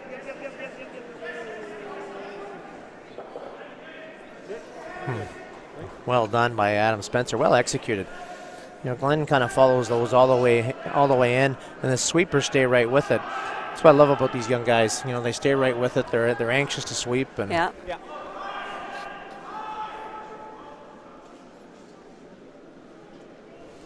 So Matt Cam gonna add to this pile here. Well, I think each team is just waiting for the other team just to make a little tiny miscue, whether it's they don't freeze directly on the nose here and they're just off center just by an inch or two. And it may give them an opportunity to blast it.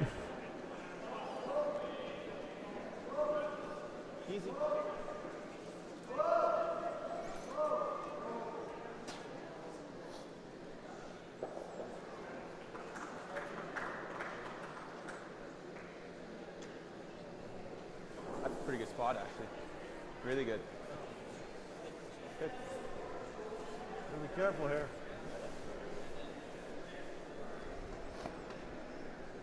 Want to take a time? We got a timeout coming here for Team Howard. Have a little listen in here and see what they decide to do. Part of me wants, I wish I'd move this out of the way. Part of me wants to.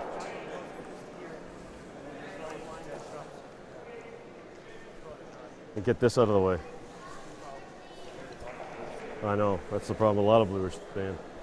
I think we just lock it on, don't we? Well, if you go here is horrible. He hits that in the nose, they all go. If we move this to here, this yellow. Yeah, it's real good. It's real. If we can get that blue into here, I think you're right. That's going to be a catcher. Oh, I see. Tap. Can you get an overshed? So basically the same weight I just threw. The yellow might squirt this way. It's not going anywhere. It's not going to go anywhere. So where do we want to probably hit that right in the nose?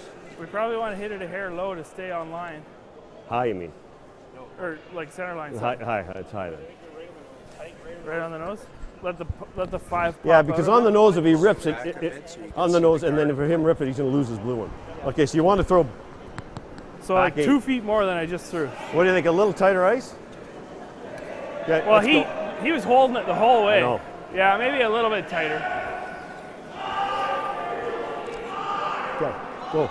So obviously for Glenn, he's concerned right now that his Yellowstones are not in the optimal positions. So he could, if he hit it hard, I think he loses a whole bunch of Yellowstones. Yeah. So, and the other thing is that even right now, he has got to make sure this thing is not askew from the center there, because otherwise you're going to see John Epping take advantage of that and hit that really, really hard, Yeah. and hopefully a lot of yellow disappears. So is he playing another freeze here, Ian? Yeah, I think he's going to try to jiggle this a little bit and hopefully get a good angle. He's going to have to be at least to the nose. The last thing he wants to be is high side. High side being towards the center line. Yeah.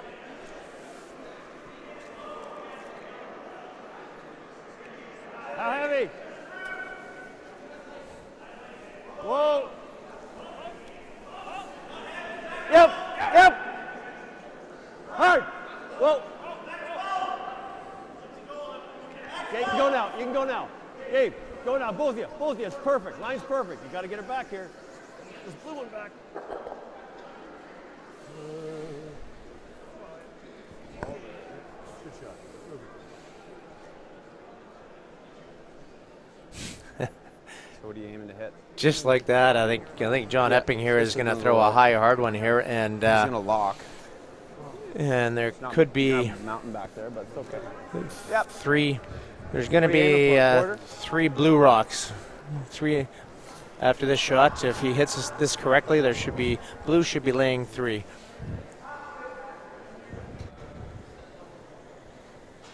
Yeah. Well, probably 2. I don't know that the back blue, because the one blue is going to squirm over, and there's going to be a yellow still in there.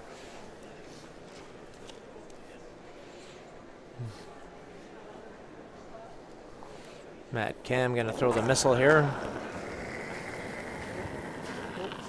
Whoa. Whoa. Whoa. Whoa. Whoa.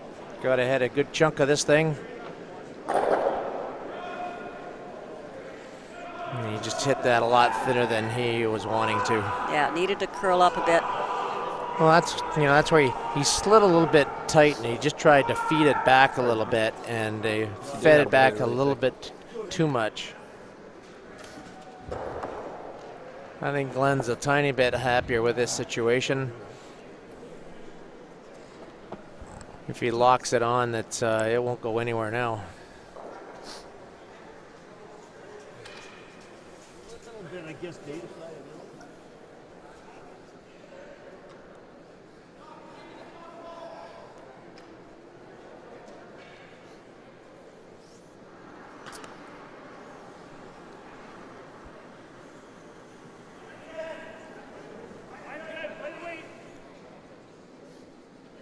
Yeah, Scott. Line's really good. Scott, line. Line tight. Gotta go, Scott. Scott, line. Hard. Hard. Definitely one side. Hard line. Hard line. Hard. I have to go hard for weight too. Go, go, go, go, go, go.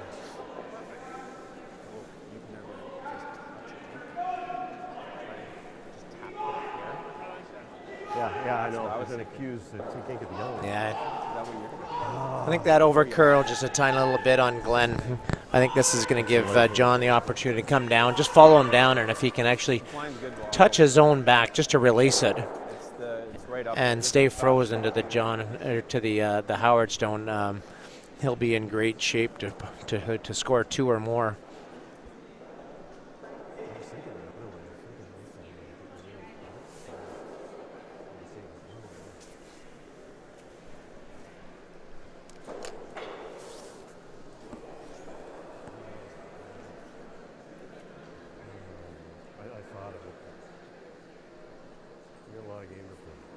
I told David, come, just do it.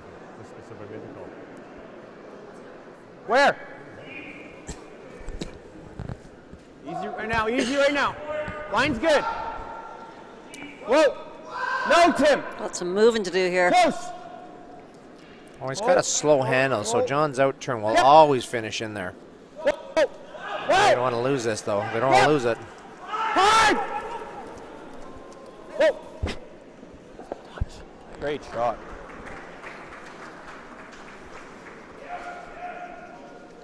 I think it's us. I think it's us. Yeah, yeah. Well, we can go there. Glenn's saying he thinks it's us, and that's just for who is second stone. Right. Right there's real good. Go there. I need lots. I need some ice. Okay. Well, this is one of those things where Glenn's going to try and get to his guard, probably just to their, from the hack position, just to the right of center line, nice and tight. So John can't come in and tap it. You guys swept that a little bit. But John may have a bit of a free run to kind of walk up and tap his tight corner guard onto it and score multiple, get 3 points out of it.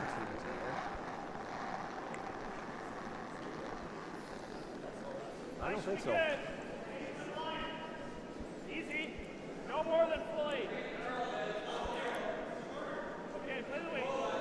Line's good. You can't right forward, though. You can't right Whoa, whoa, whoa. Whoa.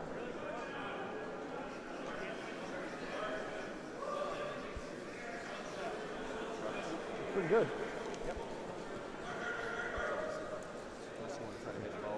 Oh. We were second, right? Well, Glenn taking away any opportunity for 3 from John, so he's just going to have just a free draw to the button for 2.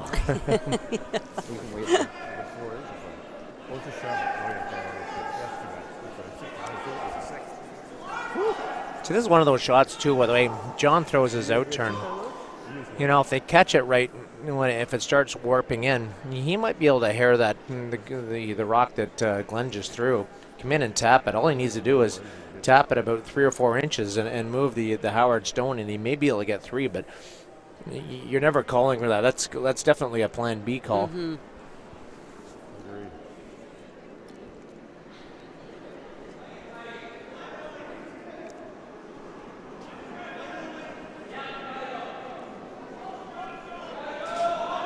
Line's good. I think he's got lots of weight. Still hanging. Line's good. Full 4. Seemingly has lots of weight. Line's good. Roll then. Let it work. Let it work. Yep. Can't hurt it. Can't hurt it. Great shot. Oh, and a great shot by John Epping. Great shot by John. That was a great hit. Yeah, we're good. But still, keep it moving. That's 2 points for John Epping, and that will tie the game here.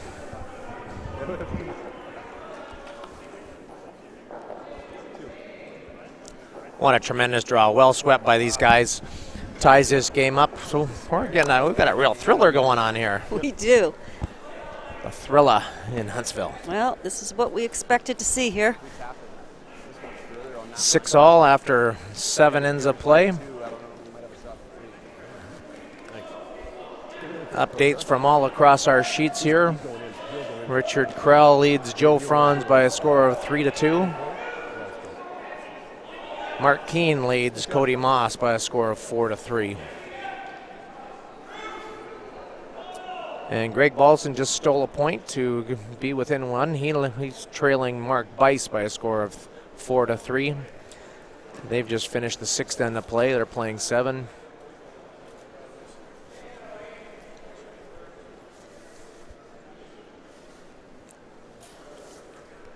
Jim March being asked by John to, I'm assuming, throw up the guard.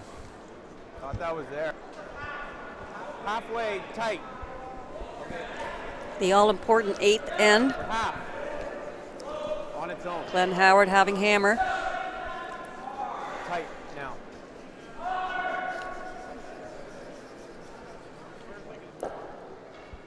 Nice throw, John. Go here, Scott. They look easy.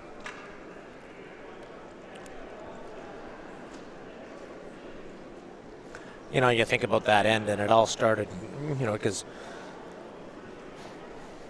Scott Howard threw his first draw on the back 12-foot, Yep. and then he ended up coming short on his second draw. And so consequently, John Epping's team sort of dictated a lot of the play that end. Good. Real good. Kind of indicates that every guy, his shots are extremely important. Oh, yes, absolutely. You know, we always used to play, you know, you just outplay your opponent, Yeah. your man. Yep, that's your job.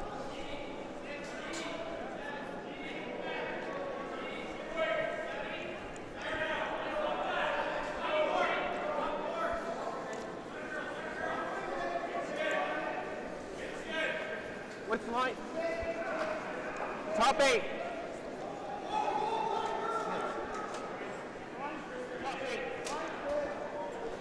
Top 4. No, it's close. I can't really, John. Okay.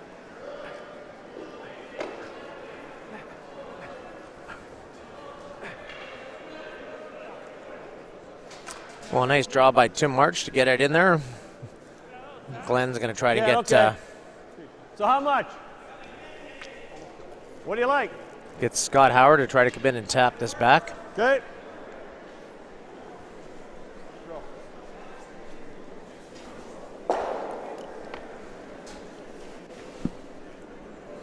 Yep. Whoa. Yep. Hard. Whoa. Yep, yep. Yes, you gotta go. You gotta go hard. Come on, Adam. Go, Adam. Adam go, looks like go, he's go, go. riding Yeah, a horse yeah, as yeah. he's sweeping Go, down go, the go, ice go, there. Go, go, go, go, go, go, go, go.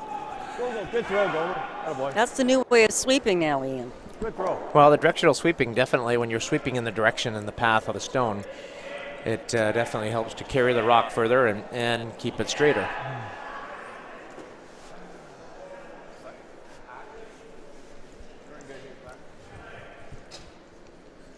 Well done by Scott Howard. Almost totally rolled, buried. So give Patrick Jansen the opportunity to hit and roll buried.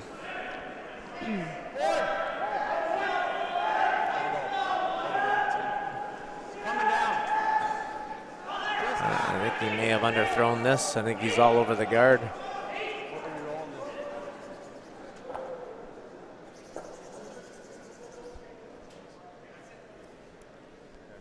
Stay out there. Yeah, buddy. Well, it's a lucky break for Patrick Jansen. You like Just that? underthrew it, eh, Mary? Yeah, yeah, and you know, I hate to say it, but those are the types of shots, you know, you have to make if you're Well, I going to think- win these big games. Well, I think what we're seeing out here is obviously the centers are a little bit higher, and it's a lot straighter going to the center. Anytime you up the weight going to the center, it's even straighter yet. Going to the wings, there's lots of curl. It's curling like 5 feet. If you're going to overthrow anything, you can overthrow it going to the wings and probably will still get that curl. Right.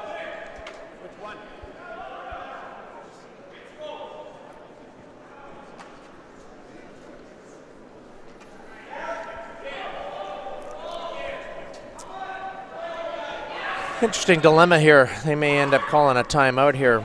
You know, whether their thinking is to try to force Glenn here. They could hit and lay 3, or do you throw a guard? We're gonna blank. I think their concern is if they hit that stone, the Howard stone in the rings, What do you think we're gonna you know, they've got, it's early enough in the end that Glenn will make some doubles and Right. end up blanking the end. I'll pay the money? Okay. So this now comes down to sort of game plan thinking. Right now, Glenn's got the hammer, so in theory, Glenn's going to have the hammer in this 8th end, and then again in the 10th end. So I think what John is thinking is that, well, if we can force him to blank this end, then he retains the hammer going into the 8th end, then he can force him to a point. Right.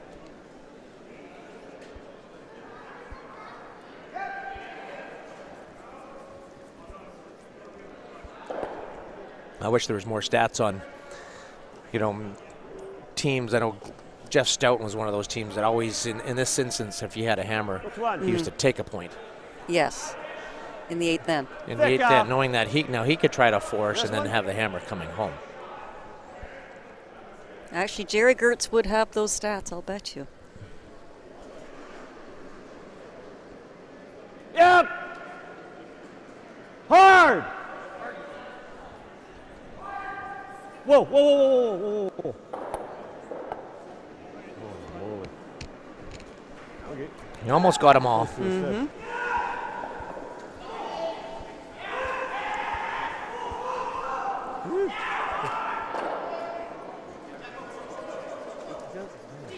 I wanted to go for it. It's so hard. He plays it that way. He just set it back and go. No chance what's a million. Okay. So John's just going to split the rings here.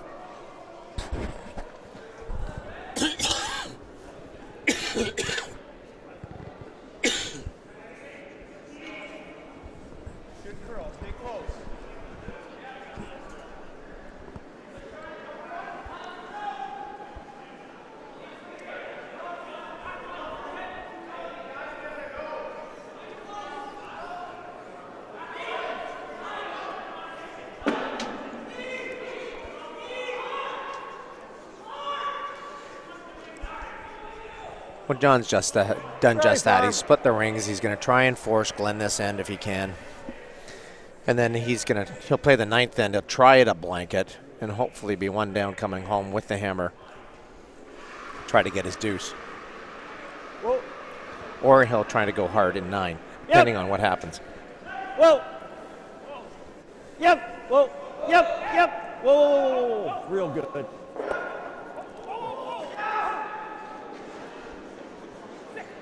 Beauty.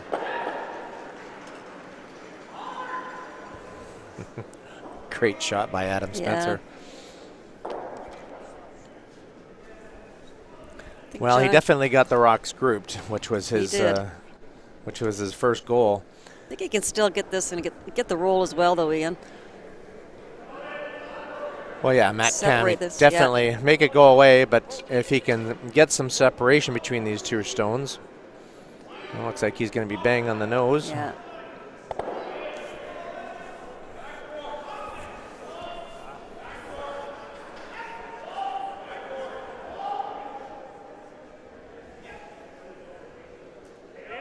Yep.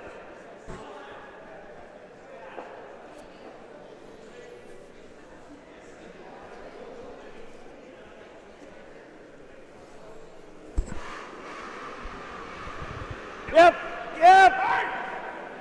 Hard. Gotta go, Scott. Gotta go real hard. Gotta go real hard. Gotta go real hard. Gotta go real hard. That works. Attaboy. Well, there you have it. Well, that's a great shot by Adam Spencer. Yeah. He almost missed it. He tried to miss it.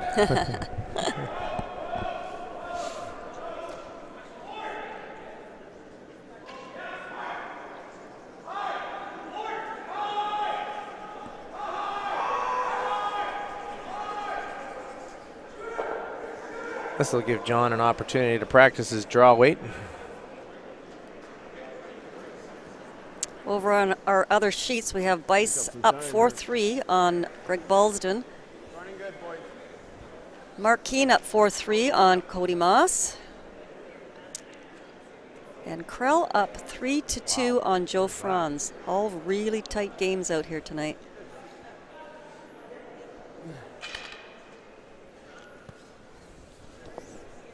Normal.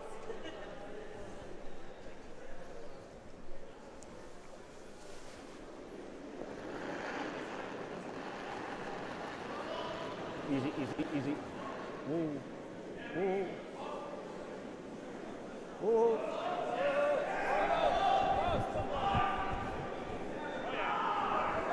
This side of the sheet has definitely straightened up. I think John's draw when he curled about 2 feet on his open draw to the rings, and then Glennie just threw there and hit and rolled out. I think there's a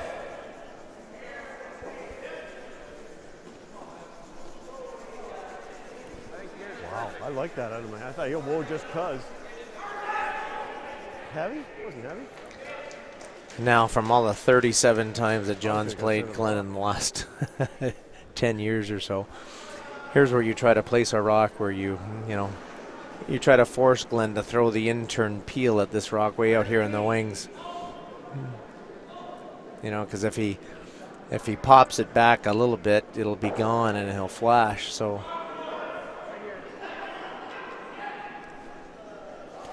it's 15.5 hog to hog, and it easily gets to sort of T-line.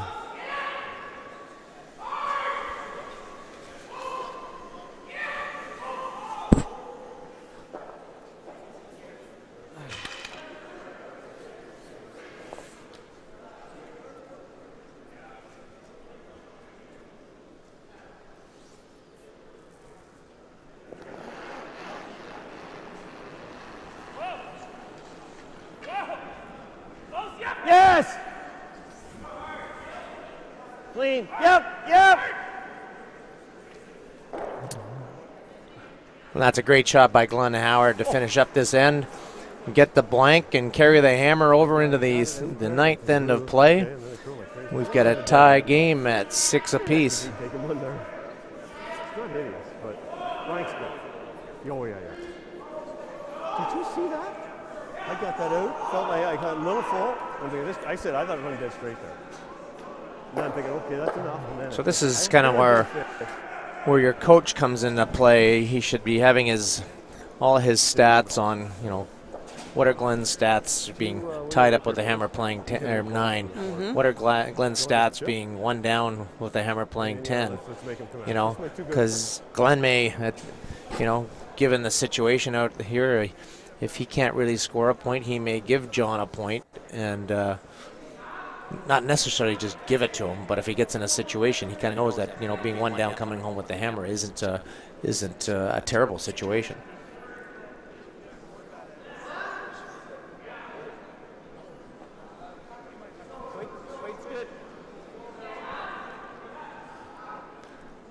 But I'm sure John will actually play here to throw a double center guard.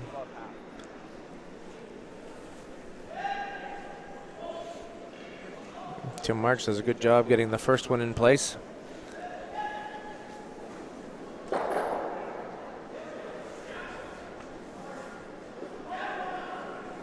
A lot of this end depends on where this rock here goes. Mm-hmm. It may dictate the play.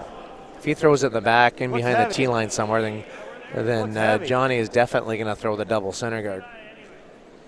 If he gets it top 4 foot, John may try to come in and freeze to it. Yeah.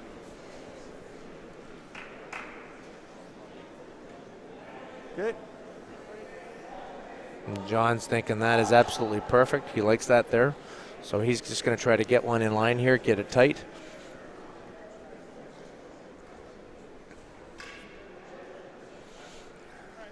So John's playing this end. He's actually trying to either steal a point or force Glenn to one. Yeah.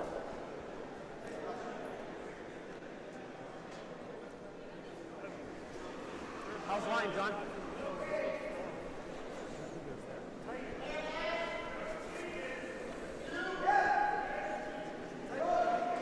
We're tight. We're tight.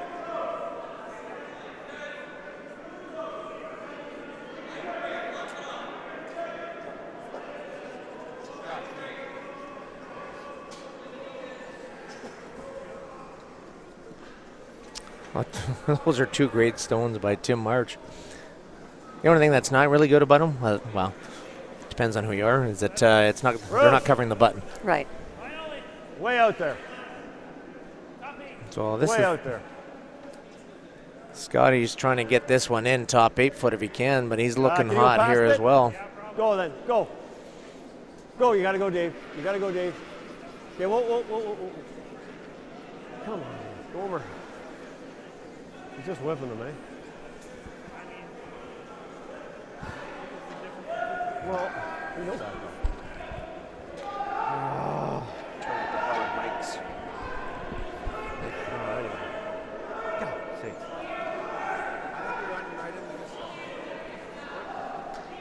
Well, this is ideal for John Epping to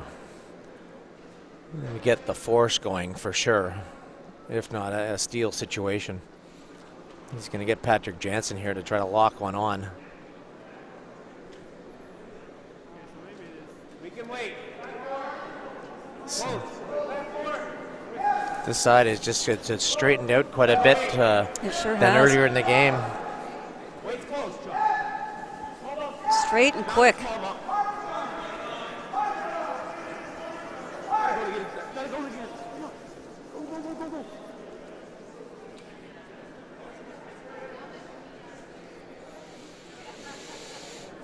Well, this now becomes how much risk Glenn like, can boys? endure.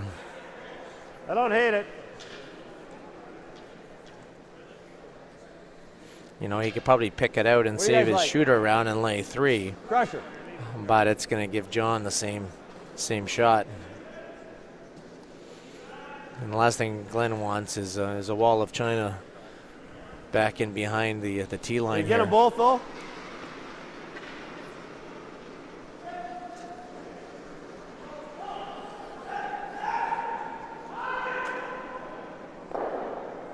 Smidge high.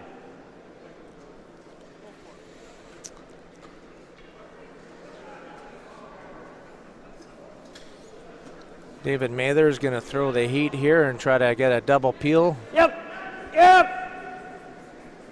High. Whoa, whoa, whoa, whoa, whoa, whoa. Okay. Fine. Wow, for John Epping now, this is I know. Maybe. I'm surprised John's going to throw this here. I think he's got an opportunity to come in and Just keeps going. chap that rock right beside the Howard stone and almost create a pocket there. But it might be just too early in the end, is what he's probably thinking. And so he's going to play a little safer here, just trying to get a 2 tight guards in the center line there.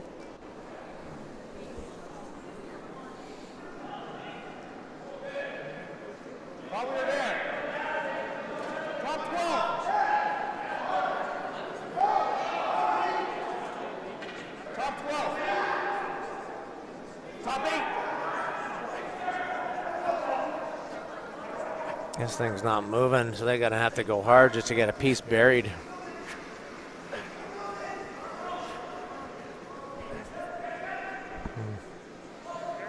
Great sweeping by Matt Cam. Like that? Well, Yeah, just a hair high. Dave Mathers could absolutely bail him out of trouble here with a straight back and make a double off the 2 Epping stones. Whoa, whoa, whoa, whoa, whoa, whoa, whoa, whoa, whoa, whoa, whoa, whoa, whoa, whoa, whoa, it's real close. Oh, real close. Not bad though. The only problem for John Epping right now is that he doesn't have really good angles yet. Yeah. He needs he's going to need a bit of a miss from somebody in the Howard, or just like a half shot. Just going to replace the guard here. Correct. I'll be happier with Glenn running back his stone rather than Glenn running back his own. Right. 27-year-old Matt Cam here from Cornwall.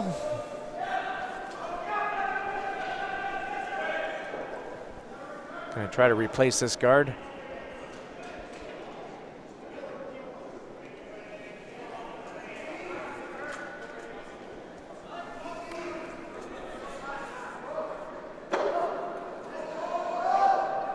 It's funny how this one side of the sheet is that much straighter, and the other side just kind of warps in there. Ordinarily, you don't see guys playing the straight side. They kind of like the curling side. Right.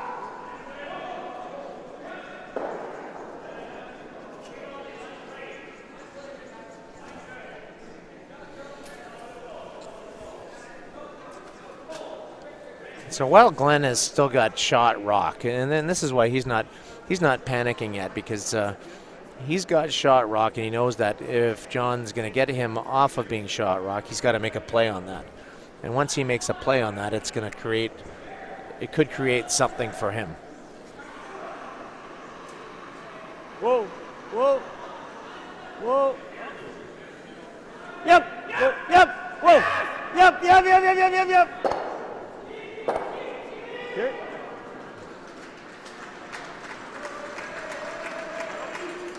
Wow, now we're getting into third, second stone here. I didn't mean to. I might think John might call a timeout here and try to get Jim Rock bottom out. And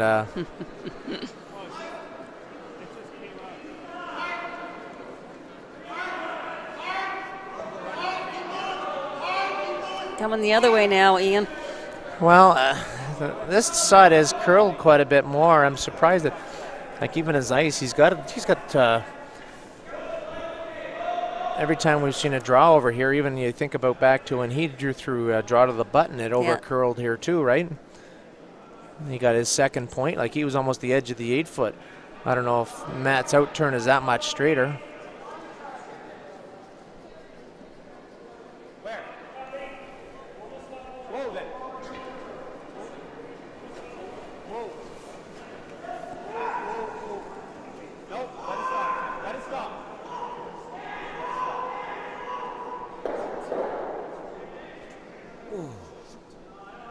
We can make a play on this now. Yeah. Definitely. Okay. The other option is just No, I think this is a chance. We got to get this out of here. Okay. We, as low as we can get. Yeah. Kind of wait. I think you want to go like At least board. Well, I'm a little surprised there that that John tried to throw that up top there. I think, in my opinion anyways, I think I want to come down and try to tap that rock on the nose, create a pocket, and then you'd have two rocks side by each, and you're sitting right in front of the crotch of the other two. I'm not sure at that point what Glenn would have done. So Glenn's got a chance here now. solid board, right? Oh, Adam Spencer gets back in here with just backline weight and chisels the Epping stone off of his own and flops inside. And John will have one opportunity to make a freeze.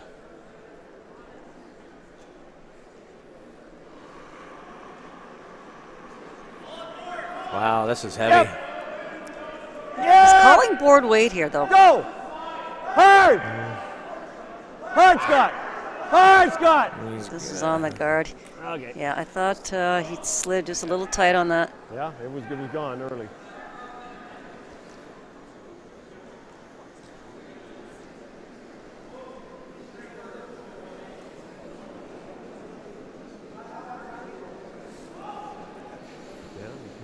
Timeout called here from the Epping team. Maybe that's why it went. Still And we'll try to listen into them as Jim Wilson comes out. Frozen on you. Then what do you do?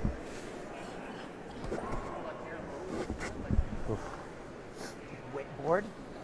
I lose the one. What if you tapped it? You can, I just worried about when I move off. You mean that back, eh? Yeah, like even if you move this to like here. Okay. Yeah, I don't mind that at all. I'm just worried if we freeze to the nose and then he noses it, loses this, and sits on us. You can't hit anywhere on the left side. Or he's in trouble. Or Yeah. everything goes thick. Okay, well then feel like that. No, I don't mind. It's this. either- I don't mind this. I just would hate to bump it where it stays on it. What do Right? you- Like if I don't Oh, if bump, this just doesn't go far enough, yeah, you mean? and stay right there on it, and he's just gonna blast them, and then he's, you know what I mean, and everything's gonna move back. What do you I think I gotta come in here somewhere. Yeah. I think it's one of the two options, right? It's either this or you're going to do this. Let's try and, yeah, that's fine. If you want to try and tap, yeah, I don't mind that. What do you like, Patty? Was that or this? That works. If you ever freeze? But if he hits it low, though, this one, like you said, this one's going in, the rules under. I think I got it. Well, Mary, this goes back to whatever like your that, game John? plan is.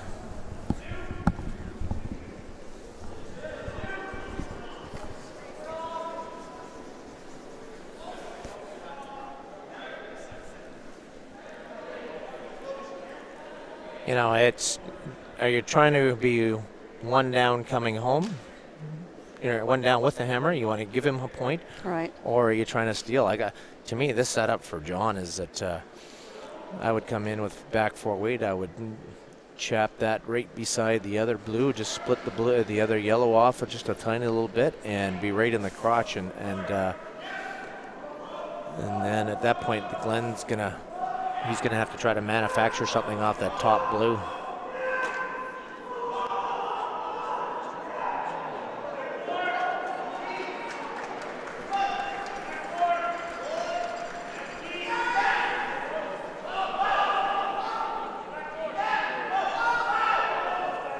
This needs to curl up. Here it comes, here it comes, here it comes.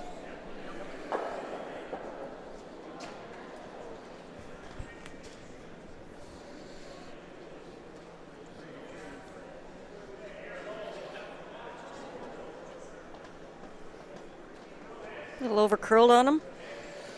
Well, just a little bit light, I think. You know, the exact same shot with another 2 pounds of weight.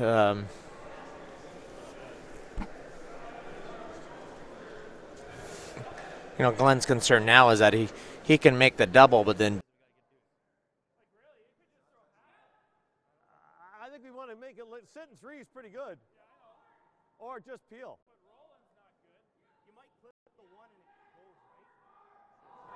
Do you like solid board? Solid. I was thinking, I was with your first gut Normal. Let's go. And I'm going to lose my shooter, right? I think you can keep a shooter. Ken's hanging around. Okay, just normal. Or do you hate peel and just getting them all out? You hate to leave one though. Okay. Is that like good?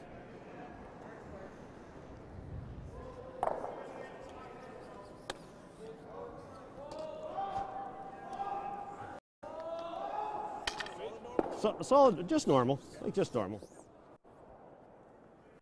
Get ready, boys.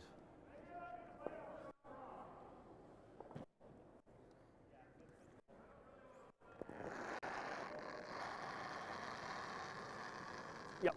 Yep.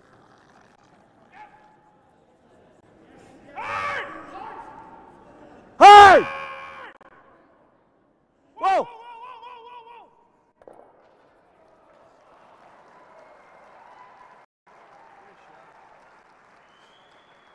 Not there? Good sweeping, Gomer. Wow, did he straighten that up? I know, I knew he got it off. Well, you couldn't. That's the only problem is he locks it on there, but we are 2 though. That's the good news. Yeah. Are we 2 or 3? 2, I think. The idea woe to get 3. Yeah.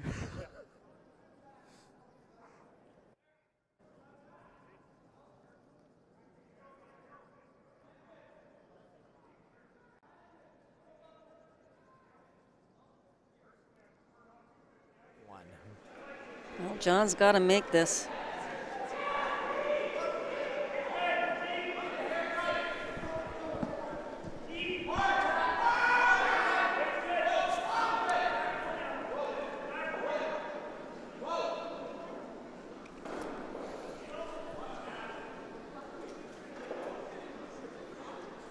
Come on, got him. Got to move it.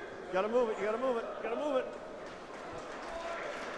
Very nice shot. oh, great shot by John Epping. Yep. Yep. Well, that's the only challenge here is that Well, No, I'm making it's this. pretty hard to do that. Right nose. Yeah. Same as you, out turn. Yeah, mine came up a bit, eh? Okay. Good.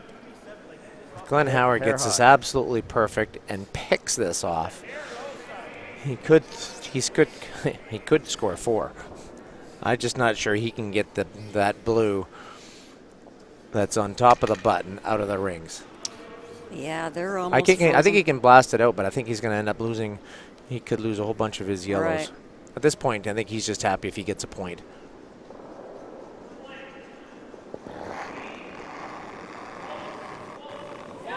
Yep. Yep. Whoa, whoa, whoa, whoa. Whoa, whoa. Really close, Yeah, really close. yeah, Look at this coming in. Yeah, whoa, whoa.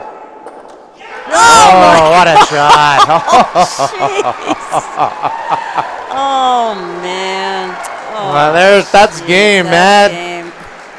Oh, You jeez. can't tell me that Glenn Howard at 55 years old isn't like a little kid out there playing. Oh, Look at my him goodness. go. Oh, my God. Thanks, Timmy. Good luck. Well, Glenn Howard, Thanks, buddy. Good luck. Just have another look that at that is shot. an absolute pistol. He I did not think that he Good job. could Hey, keep that's that well. That's what you guys wanted. Oh, good shot. that yellow rock in the house. Like a Wow. What an ending to this game. What a fantastic shot by Glenn Howard. They pick up 4 points, and they will win this game by a score of 10-6. Yeah. That will conclude our feature game here tonight, Ian. It definitely will. We'll be back with you tomorrow morning at 9:30 a.m. We will have more exciting action here from your Recharge with Milk Ontario Men's Provincial Championship. And for all of us on our TSL team, we thank you very much for tuning in and look forward to seeing you tomorrow. Poker straight.